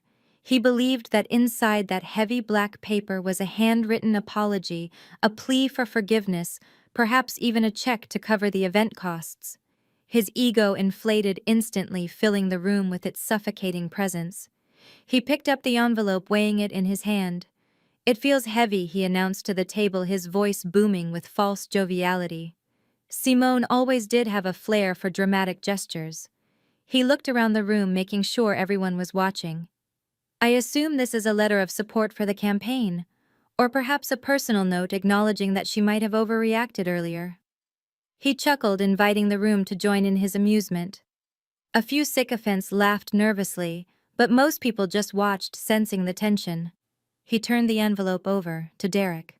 "The man who never settles." He read the inscription aloud, his chest puffing out. "You see," he said, pointing to the calligraphy. "She knows. She understands now that I have high standards. This is her way of trying to meet them." He looked at me, his eyes gleaming with malice. "Well, Simone, let us see what you have to say. Let us see how badly you want back in." He did not open it discreetly. He did not slide a letter opener under the flap. He ripped it open with his fingers, tearing the expensive paper with a violence that betrayed his underlying anger. He wanted to make a show of it. He wanted to read my begging words to the senator, to his mother, to his rivals. He wanted to shame me publicly, to put me back in my place as the desperate woman lucky to be in his orbit. He reached inside and pulled out the stack of documents. He expected perfumed stationery. Instead, his hand grasped legal bond paper, crisp and cold. He unfolded the first page, holding it up so the light would catch it, preparing to read my declaration of love. But the first word he saw was not dearest or beloved. It was invoice, printed in bold black letters at the top of the page. Beneath it was a number, a very large number. His smile faltered, his brow furrowed in confusion. He lowered the paper slightly, his eyes scanning the lines of text. He blinked once, twice, trying to make the words change. They did not. The silence in the room stretched thin and tight, like a rubber band about to snap. Derek looked up at me, his face draining of color, his mouth opening, but no sound coming out. He looked back at the paper. Then he looked at the audience, who were now leaning forward, their curiosity piqued by his sudden paralysis. He had wanted a show. He was about to get one. Derek tried to laugh. It was a wet, pathetic sound that bubbled up from his chest, but never quite reached his eyes. He looked around the room, seeking an ally, seeking someone to share in the joke he thought was happening. An invoice, he scoffed into the microphone, his voice wavering slightly. "She sent me an invoice. Can you believe the audacity?" He shook his head, performing for an audience that had gone stone cold. He decided to read it aloud to mock me to show everyone how petty and transactional I was. He thought reading the numbers would make me look greedy. He did not realize it would make him look like a charity case. Item 1, he read, his voice projecting to the back of the room. Strategic Consulting and Image Building Services. 3-year retainer. $150,000. He paused, waiting for the laughter. There was none. Instead, there was the soft rustle of silk as people shifted in their seats. I took a sip of my tea. That $150,000 covered the stylists I hired to teach him how to dress the speechwriters, who crafted the words he claimed as his own, and the etiquette coaches, who taught him which fork to use. It was the cost of turning a man who wore polyester blends into a man who could stand in this room without being laughed at. He swallowed hard and moved to the next line. His finger traced the text, trembling against the paper. Housing and utility costs. Penthouse Suite 4B. Market rate for 36 months. $180,000. A murmur rippled through the crowd. Senator Vance leaned back in his chair, crossing his arms, his eyes narrowing. The math was simple. Derek had been living in a $5,000 a month apartment for free while claiming he was a self-made man. The illusion of his wealth, the foundation of his entire campaign, was crumbling in real time. He was not a successful professional.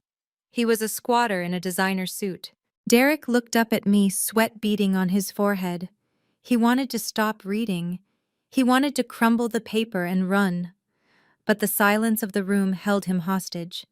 He had to finish what he started. He looked back down at the page, his voice barely a whisper, now stripped of all its earlier bravado. Crisis management and public relations. Legal fees for traffic incident suppression and academic record expungement. $120,000. This time the reaction was audible. A sharp intake of breath from the table to his left. Mrs. Sterling whispered something to her husband, who looked like he had just swallowed a lemon. This was the dirty laundry.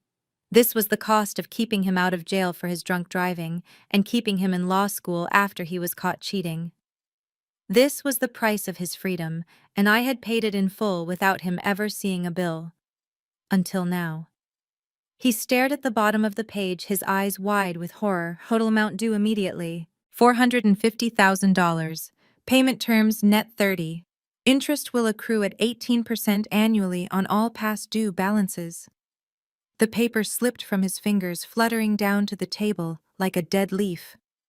$450,000. It was a number he could not even comprehend, let alone pay. He looked at me, his face a mask of absolute terror. He finally understood. I was not asking for an apology. I was collecting a debt. And he was bankrupt in every sense of the word. As the invoice settled on the table like a lead weight, another document slid out from the black envelope. It was lighter than the heavy cardstock of the bill, but far more dangerous. It fluttered through the air and landed face up next to the crystal water glass. It was a photocopy of an official academic transcript from Howard University School of Law. The paper was stamped with the word "confidential" in red ink, but from where I sat, I could see the text clearly. Derek saw it too. His hand shot out to cover the paper, a desperate reflex to hide his shame, but he was too slow. The bright stage lights illuminated the document, highlighting the row of grades. He stared at the paper, his eyes locking onto the spring semester of his 3rd year. There was a grade circled in thick black marker. It was for the course, Professional Responsibility, also known as Legal Ethics. The grade was not an A. It was not even a C. It was an F, followed by a notation for academic dishonesty. Beneath the transcript was a printed email chain. The subject line read, "Donation confirmation and grade adjustment." It was an email from the Vesper Group to the university administration confirming a $50,000 endowment to the library fund in exchange for retroactively sealing a disciplinary hearing regarding a plagiarized final paper. The silence in the room broke. It started as a low hum like a hive of angry bees and quickly grew into a cacophony of whispers. Washington, D.C. is a town built on credentials. Everyone in that room knew that a failing grade in ethics meant you could not sit for the bar exam. It meant you could not practice law. It meant Derek Evans, the high-powered lobbyist, the man running for city council, was not just a fraud, he was practicing without a valid moral character determination. I looked over at table 2 where Mr. Sterling, the senior partner of Derek's lobbying firm, was sitting. His face had gone from confused to a shade of purple that looked dangerous. He was leaning forward, his eyes squinting at the document on the stage. He recognized the letterhead. He recognized the dates. He realized in that split second that his firm had been harboring a liability that could cost them millions in malpractice suits. Sterling stood up slowly, his chair scraping loudly against the floor. He did not look at me. He looked at Derek with a gaze that promised nothing but professional annihilation. Derek looked up from the paper, his eyes meeting Sterling's. He shook his head frantically, mouthing the word no, but it was useless. The evidence was right there, sitting next to the lobster tail. I took another sip of my tea. I had saved his career 3 years ago because I believed in his potential. I had bought his degree with my own money because I thought he just needed a second chance. But he had taken that second chance and used it to look down on me. He had used the credentials I bought him to tell me I was not good enough. Now the world knew the truth. The man who claimed he never settled had actually settled for a bribe to pass a class on ethics. The irony was so sharp it could cut glass. The envelope was not empty yet. There was still weight to it, a final heavy layer of truth waiting to be dragged into the light. Derek stood there trembling, his career already turning into ash at his feet, but he could not stop. It was as if a morbid curiosity had taken hold of him, or perhaps he simply had no motor control left to resist the momentum of his own destruction. He reached into the black folder one last time. His fingers brushed against 2 distinct stacks of paper clipped together with the ruthless precision of a forensic accountant. He pulled them out. They were not for him. They were for the 2 women sitting in the front row who had spent the last hour preening like peacocks. He looked at the first document. It was a financial audit. Specifically, it was an audit of the St. Jude's AME Church Benevolence Fund. The header was bold and official, stamped with the logo of a private investigation firm I had retained months ago. Derek looked confused for a moment until he saw the name highlighted in the unauthorized transaction column. Tiffany Evans. He looked down at his sister-in-law. Tiffany was still clutching her handbag, that beige status symbol she displayed so prominently. She caught his eye and her smile faltered. She sensed the shift in the air. Derek read the summary line, his voice shaking with a mix of disbelief and dawning horror. Unauthorized withdrawal, $5,000. Unauthorized withdrawal, $3,000. Total misappropriated funds, $22,000. Destination accounts linked to luxury resale sites and unauthorized personal expenses. The room gasped. This was not just bad debt. This was embezzlement. This was stealing from the collection plate. But the document had a second page. A staple attached note from a luxury authentication service. Derek turned the page. His eyes widened. He read the verdict aloud, unable to help himself. Item seized for verification. Hermes Birkin, 35. Conclusion. Counterfeit. High-grade replica. Market value $200. The silence that followed was excruciating. Every eye in the room shifted to Tiffany. She turned a ghost white that made her heavy makeup look like a mask cracking in the heat. She instinctively pulled the bag on her lap closer, trying to hide it, but the damage was done. The woman who had sneered at my pantsuit, who had spread rumors that I lacked class, had stolen money from orphans and widows to buy a fake purse to impress people who did not like her. The humiliation was absolute. It was not just that she was a thief, it was that she was a tacky thief. She had risked prison time for a knockoff. Jamal, her husband, slowly moved his chair away from her, creating a physical distance that spoke volumes. He looked at her with a mixture of shock and disgust, realizing that the lifestyle she demanded had been funded by crime. But Derek was not done. He held the final sheaf of papers. These were different. These were dark. They were copies of loan agreements. High-interest predatory loans from companies with names like Quick Cash and Last Resort lenders. Derek scanned the pages. He saw his own name listed as the borrower. He saw his social security number. But then he looked at the signature block. The handwriting was not his. It was looped and flowery. It was a script he had known since he was a child. It was the handwriting that had signed his report cards and his birthday cards. He looked at Wanda, the matriarch, the woman in the gold sequins who had spent the morning bragging about her son, the provider. Wanda stopped fanning herself. She froze her eyes, darting toward the exit. Derek read the summary, his voice barely a whisper, now broken by the betrayal. $300,000 in gambling debts. Atlantic City casino markers. Online betting platforms. All taken out in the name of Derek Evans without consent. Default notices sent to maternal address. The room was so quiet, you could hear the ice melting in the water glasses. This was the final blow. The woman who preached about values, who lectured me on being worthy of her son, had systematically destroyed his financial future to feed a gambling addiction. She had stolen his identity. She had taken the good credit I had helped him build and gambled it away on slot machines and bingo nights, all while driving the car I paid for and eating the food I bought. She was not a supportive mother. She was a parasite feeding on her own child. Derek looked at his mother, his face a portrait of devastation. "You did this," he whispered, the microphone picking up the tremble in his breath. "You ruined my credit. You told me the bank made a mistake. You told me the system was against us. But it was you. It was always you." Wanda tried to stand up, tried to summon some of that blustering indignation she used as a shield. "Now, Derek, baby," she stammered, her voice shrill and panicked. "You know how the Lord tests us. I was going to win it back. I had a system. It was for the family." "Sit down!" Wanda. Derek snapped, a flash of genuine anger finally cutting through his shock. "Just sit down!" He looked at the papers in his hand, then at the audience. The facade was gone.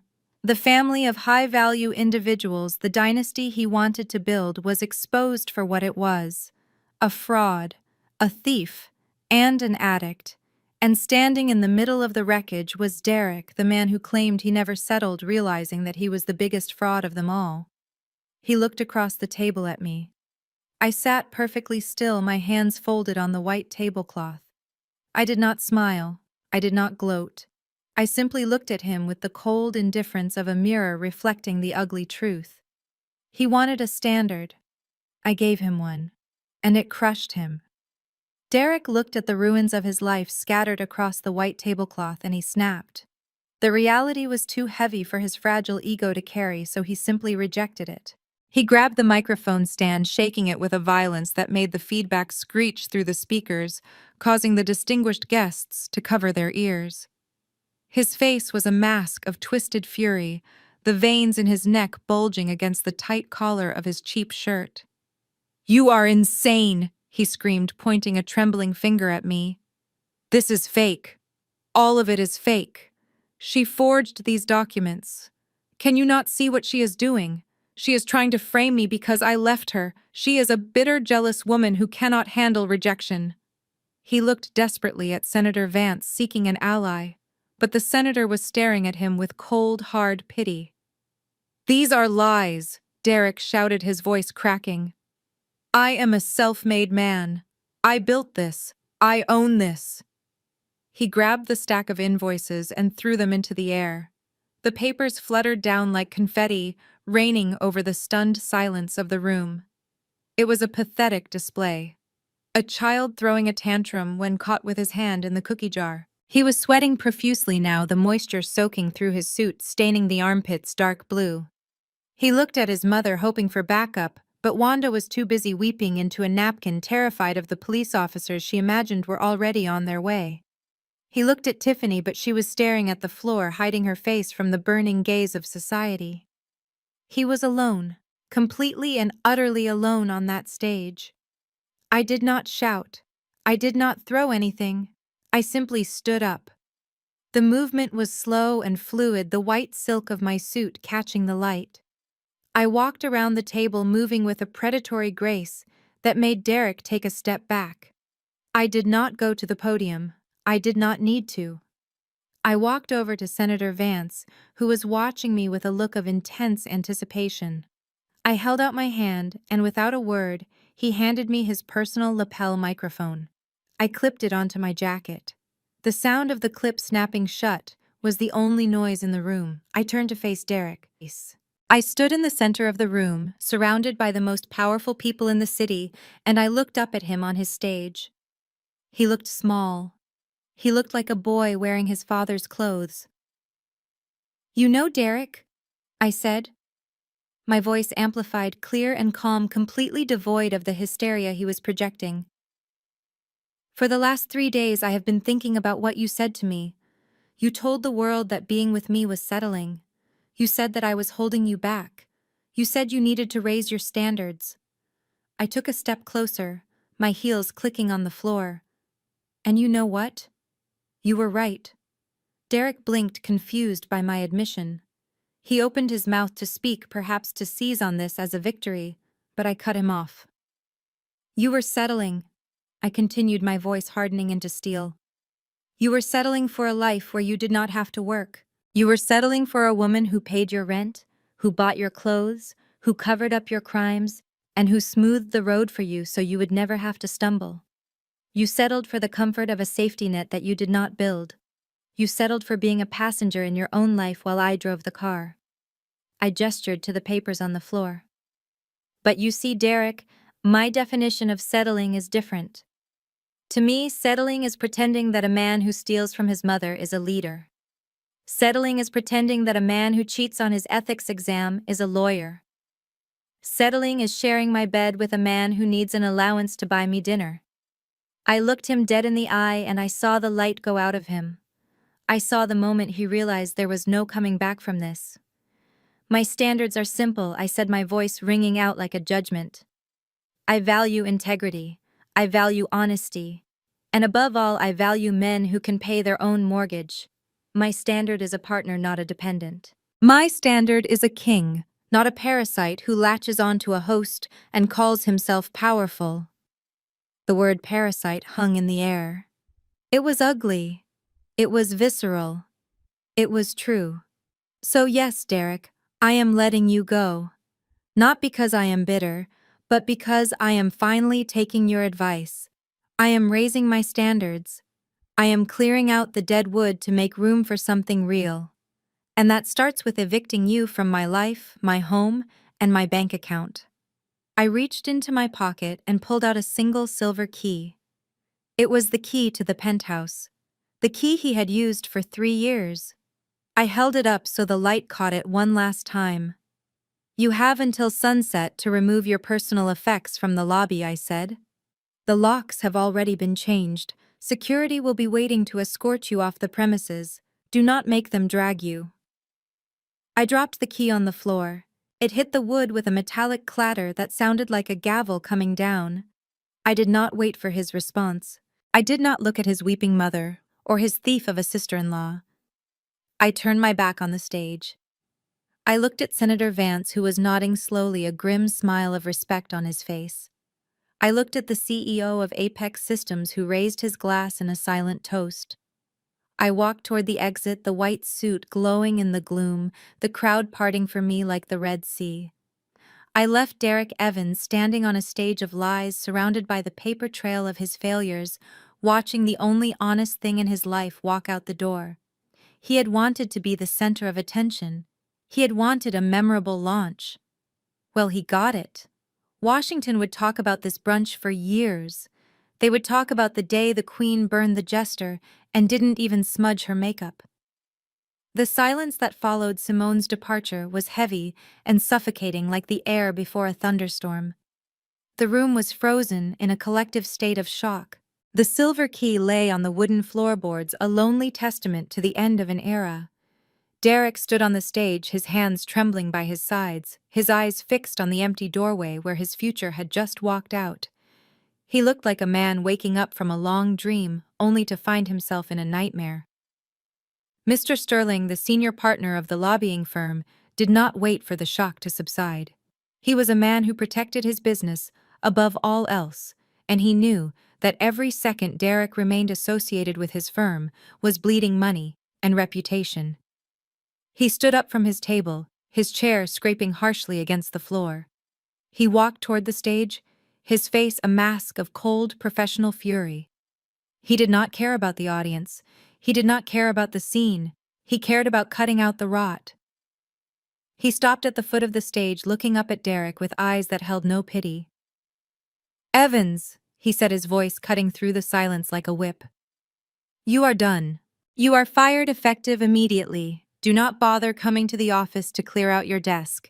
Security will box up your personal effects and leave them at the front desk." Derek blinked, his mouth opening and closing. "But sir," he stammered.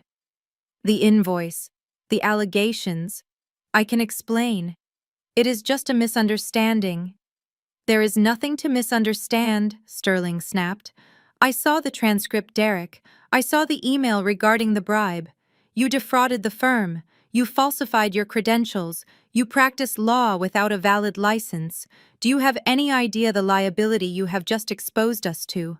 We will be lucky if we are not sued into oblivion." Sterling turned to the room, addressing the stunned guests. "Let the record show that the firm of Sterling and Associates had no knowledge of Mr. Evans' fraudulent activities. We are severing all ties. We will be filing a formal complaint with the Bar Association and cooperating fully with any criminal investigation." He looked back at Derek one last time. "You are a disgrace, Evans. Get out of my sight." Derek slumped against the podium, his legs giving out. But the nightmare was not over. It was only shifting focus. As Sterling walked away, the double doors at the side of the ballroom opened again. This time it was not a grand entrance. It was the precise tactical entry of 4 officers from the Economic Crimes Unit. They did not look at the stage. They moved with a singular purpose toward the front row. Tiffany was trying to hide behind her menu, shielding her face from the staring crowd. She saw the uniforms and she stopped breathing.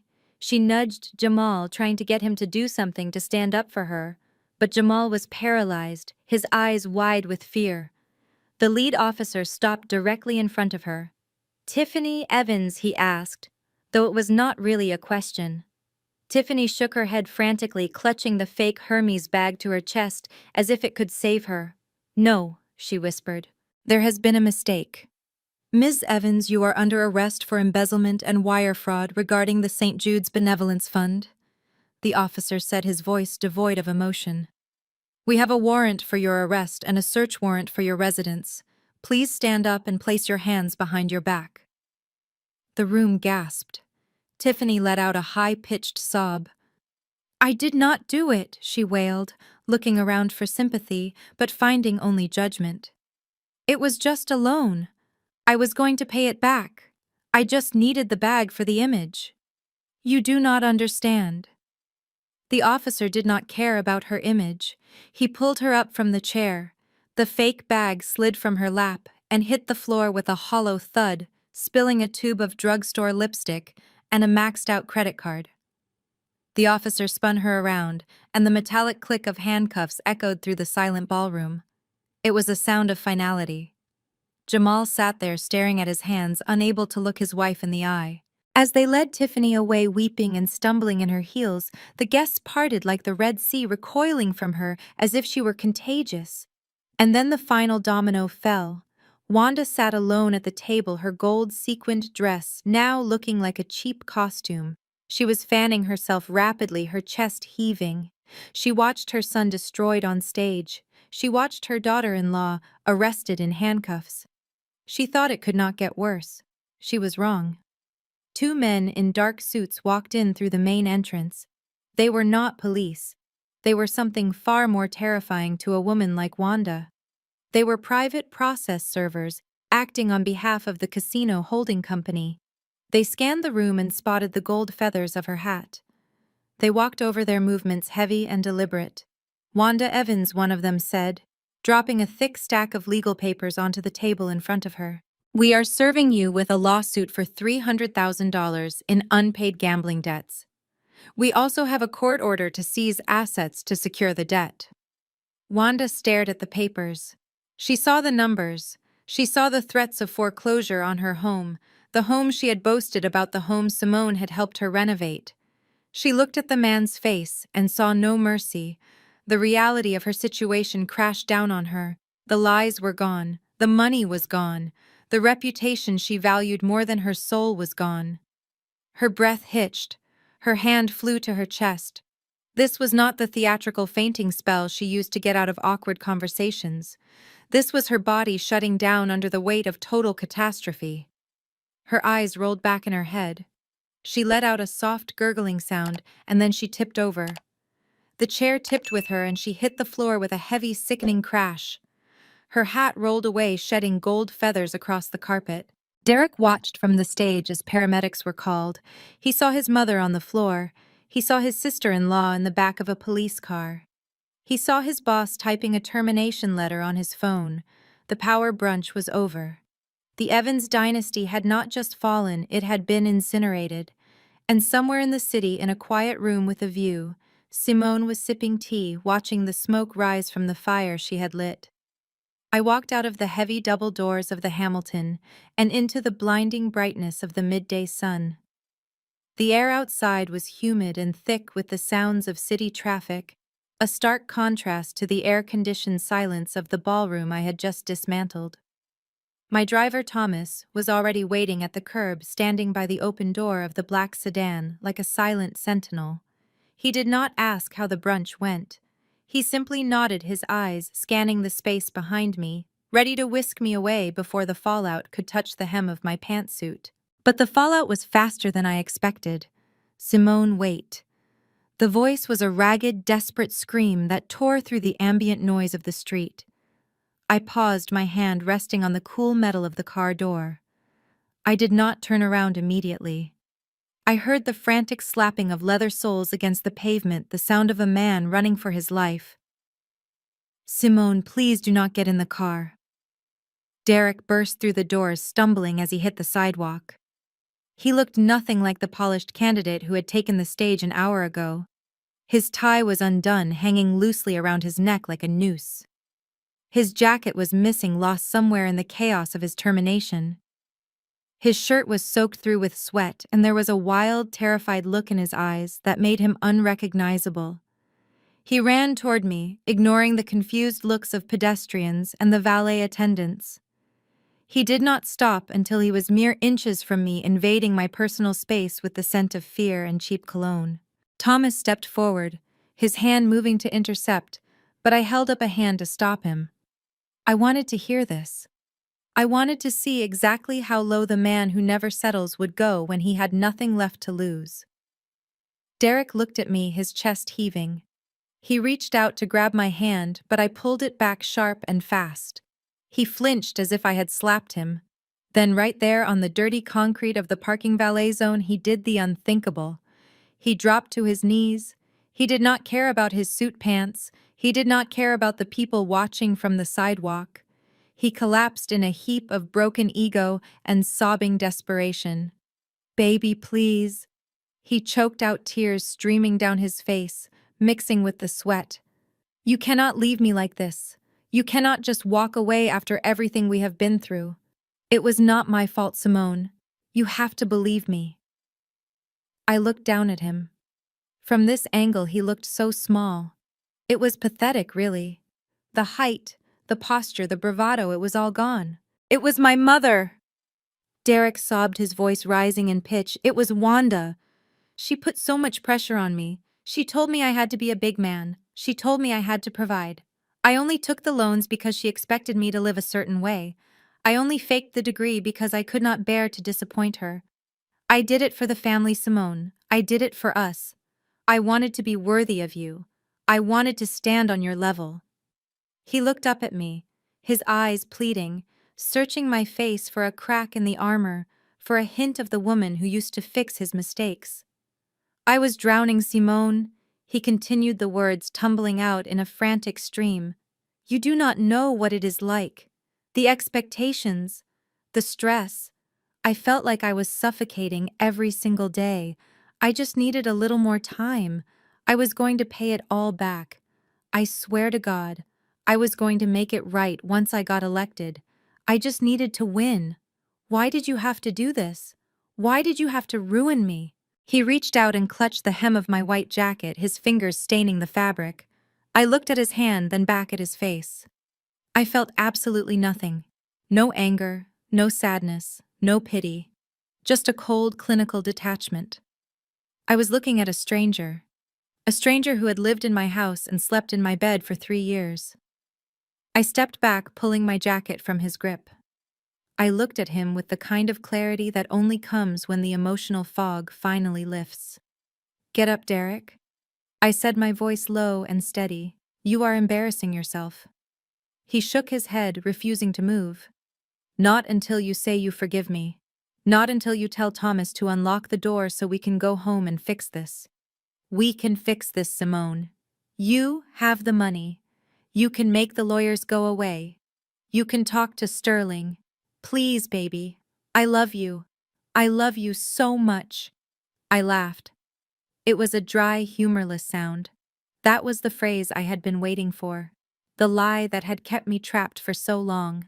"You do not love me, Derek," I said, speaking slowly so he would not miss a single word. "You do not even know me." He opened his mouth to protest, but I cut him off. "You love the penthouse," I said, ticking the items off on my fingers. "You love the black card. You love the fact that when you get a DUI, I make it disappear. You love the way I look on your arm at galas. You love that I made your life easy. You love the cushioned Derek. You love the safety net. You love the version of yourself that I paid for." I leaned down slightly, my face inches from his. "But you never loved me. Because if you loved me, you would not have stolen from me. If you loved me, you would not have lied to me every single day for 3 years. If you loved me, you would have wanted to be my partner, not my dependent." He stared at me, stunned into silence by the truth. "You are crying because the ATM is closed," I said, standing up straight and smoothing my trousers. "You are crying because you have to face the world as Derek Evans the fraud, not Derek Evans the prodigy. You are scared because for the first time in your life, there is no one coming to save you." I turned toward the open car door. Derek scrambled to get up, grabbing at the air. "Simone." "No. You cannot do this. What am I supposed to do? Where am I supposed to go?" I paused with one foot inside the car. I looked back at him one last time. He was standing there, disheveled and broken, a man who had everything and threw it away because he thought he deserved more. "That is not my problem anymore," I said. "The game is over, Derek. And you lost." I slid into the leather seat and pulled the door shut. The heavy thud of the latch closing was the most satisfying sound I had ever heard. I pressed the button, and the window slid up, sealing me inside the quiet sanctuary of the car. Through the tinted glass, I saw Derek banging on the window, his mouth moving in silent screams, his fists pounding against the barrier between us. "Drive, Thomas," I said softly. The car pulled away smoothly, gliding into the traffic. I did not look back. I did not check the rearview mirror. I opened my purse and took out my phone, deleting his number, his contact photo, and his existence from my digital life. I took a deep breath, inhaling the scent of leather and freedom. It was over.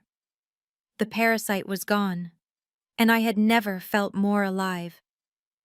The fluorescent lights of the Foot Locker in the Bethesda suburban mall hum with a headache-inducing frequency that I have unfortunately gotten used to. 6 months ago, I was walking into the Capitol building wearing Italian wool suits that cost more than my current monthly salary. Today I am wearing a synthetic blue polo shirt that itches around the collar and a name tag that is slightly crooked. I am kneeling on a gray industrial carpet that smells faintly of stale popcorn and foot fungus, trying to force a size 9 sneaker onto the foot of a screaming toddler. The mother stands over me, tapping her foot impatiently, checking her watch as if my inability to miraculously shrink her child's foot is a personal affront to her schedule. "Excuse me, sir," she snaps, snapping her fingers in front of my face. Can you check the back again? I know the website said you have the limited edition in red. I take a deep breath, swallowing the retort that rises in my throat. I used to debate policy with chiefs of staff. I used to negotiate six-figure settlements. Now I negotiate with suburban mothers over discount footwear. I will check again, ma'am, I say, my voice flat and defeated. I stand up, my knees cracking a sound that reminds me I am aging in fast forward. I walk to the stockroom, not because I think the shoes are there, but because I need 30 seconds of silence to keep from screaming. My manager Kyle, who is 22 years old and dropped out of community college, is sitting on a stack of boxes playing a game on his phone. Hey Derek, he says without looking up. You need to pick up the pace on the floor, man. We are under target for the hour, and fix your name tag. It looks sloppy. I nod, staring at the floor. Yes, Kyle, I will fix it. I lost my law license 4 months ago. The ethics board did not even hesitate. The evidence Simone provided was irrefutable. Fraud, academic dishonesty, character unfitness. They stripped me of the title I had built my entire identity around. No firm would touch me. No consulting agency would return my emails. The only job I could get was this: commission-based retail. My phone vibrates in my pocket. I do not need to look to know who it is. It is the reminder for the payment plan on my mother's gambling debt. I am paying $500 a month just to keep the bailiffs from seizing her house. She does not say thank you. She just cries and tells me how unfair it is that she has to live on a budget. And then there is Tiffany. Tiffany is currently sleeping on an inflatable mattress in the kitchen of my studio apartment because Jamal filed for divorce the day she was indicted. She is awaiting trial for the charity fraud, and since she has no income and no husband, I am the one buying her groceries and paying for her public defender transport. I finish my shift at 9 at night. I take the bus home because my credit score is too low to lease a car, and I cannot afford Uber. The ride takes 40 minutes to a basement studio in Silver Spring that smells of damp concrete and boiled cabbage. I walk in and trip over Tiffany's suitcase, which is sprawled open in the middle of the microscopic hallway. She is sitting on the floor, painting her toenails, watching reality TV on my laptop. Did you bring dinner? She asks, not even looking at me. I look at her. I look at the peeling paint on the walls. I look at the stack of final notice bills on the counter. I realize with a bitter irony that I have finally become the man I claimed to be. I am the sole provider. I am supporting my family. I am carrying the weight of the world on my shoulders. But there is no glory in it. There is only exhaustion. I walk to the fridge and pull out a loaf of bread to make a sandwich. I am raising my standards, I whisper to the empty milk carton. The words taste like ash in my mouth. I take a bite of dry bread and stare at the wall, wondering if Simone is enjoying her view from the top while I enjoy my view from the bottom. The glossy cover of Black Enterprise magazine sat on the crisp white tablecloth, catching the warm glow of the candlelight. It was surreal to see my own face staring back at me. I looked powerful and unbothered, wearing the same white suit I had worn to destroy Derek's career. The headline was bold and printed in gold letters, "The Iron Velvet Hand of DC." 6 months ago, I was cleaning up the mess of a man who tried to break me. Now I was being celebrated for building an empire on my own terms. I traced the letters with my finger, feeling a sense of quiet pride that had nothing to do with revenge and everything to do with redemption. I looked up from the magazine to the man sitting across from me. His name was Elias. He was not a lobbyist. He was not a politician chasing votes or a social climber looking for a leg up. He was an architect. He designed libraries and community centers. He had calluses on his hands from visiting construction sites, and he had eyes that crinkled at the corners when he smiled. He was solid. He was real. And most importantly, he was entirely his own creation. The waiter approached our table with the leather bill folder. It was a reflex born of trauma. For 3 years, my hand had always shot out to grab the check before Derek could be embarrassed by his insufficient funds or his declined card. My fingers twitched, moving automatically toward the folder. But a large, warm hand gently covered mine, stopping me mid-motion. Elias looked at me with a soft amusement dancing in his dark eyes. "Put your card away, Simone," he said, his voice deep and steady like the foundation of a building. "I know you can buy this restaurant if you wanted to. I know you are the boss, but you are with me tonight. And when you are with me, you do not reach for your wallet." I built my firm from the ground up so I could treat the woman I adore. Let me be a man who takes care of you for a change. I pulled my hand back, feeling a lump form in my throat. It felt strange. It felt forbidden. It felt wonderful. I watched him pay with a black card that bore his name and his name alone. There was no drama. There was no hesitation. There was no silent calculation of debts or passive-aggressive comments about the cost of the wine. It was just a man buying dinner for a woman he respected. As we stood up to leave, Elias wrapped his arm around my waist, pulling me close. It was not a possessive grip like Derek used to have. It was a supportive hold, a physical reminder that he was there to catch me if I stumbled. We walked toward the exit, passing a group of business associates I knew from the Senate. They stopped to greet us. "Simone, you look radiant," one of them said, shaking my hand. "And who is this?" Elias extended his hand, his grip firm and confident. "I am Elias Thorne," he said. "And this is Simone." He looked down at me, and the look in his eyes made my knees weak. She is the woman of my life. I am just the lucky man who convinced her to take a night off from running the city. We stepped out into the cool evening air. The city lights twinkled above us, the same city I had conquered. I thought about Derek for a fleeting second, imagining him somewhere far away, struggling under the weight of his own choices. But the thought dissolved instantly, replaced by the warmth of Elias' hand in mine. I looked at my reflection in the shop window. The woman in the glass looked different. She was not armored in white silk anymore. She was wearing a soft red dress, and she looked at peace. I took a deep breath of the fresh night air. I had raised my standards. And looking at the man beside me, I realized I had not just found a partner. I had found my equal. A slow, satisfied smile spread across my face. The war was over, and I had won. The story of Simone and Derek teaches us a brutal but necessary truth. Never let someone measure your worth while they are standing on your shoulders. Derek projected an image of success while secretly depending on Simone for survival, proving that arrogance is often just a mask for insecurity. The most dangerous form of settling is not about money, it is about tethering yourself to someone who drains your energy while criticizing your shine. You cannot build a customized life with a counterfeit partner. Raising your standards is not an act of pride, but an act of self-preservation. You must be willing to walk alone rather than carry dead weight. Share this story if you are ready to stop settling and start reigning in your own life.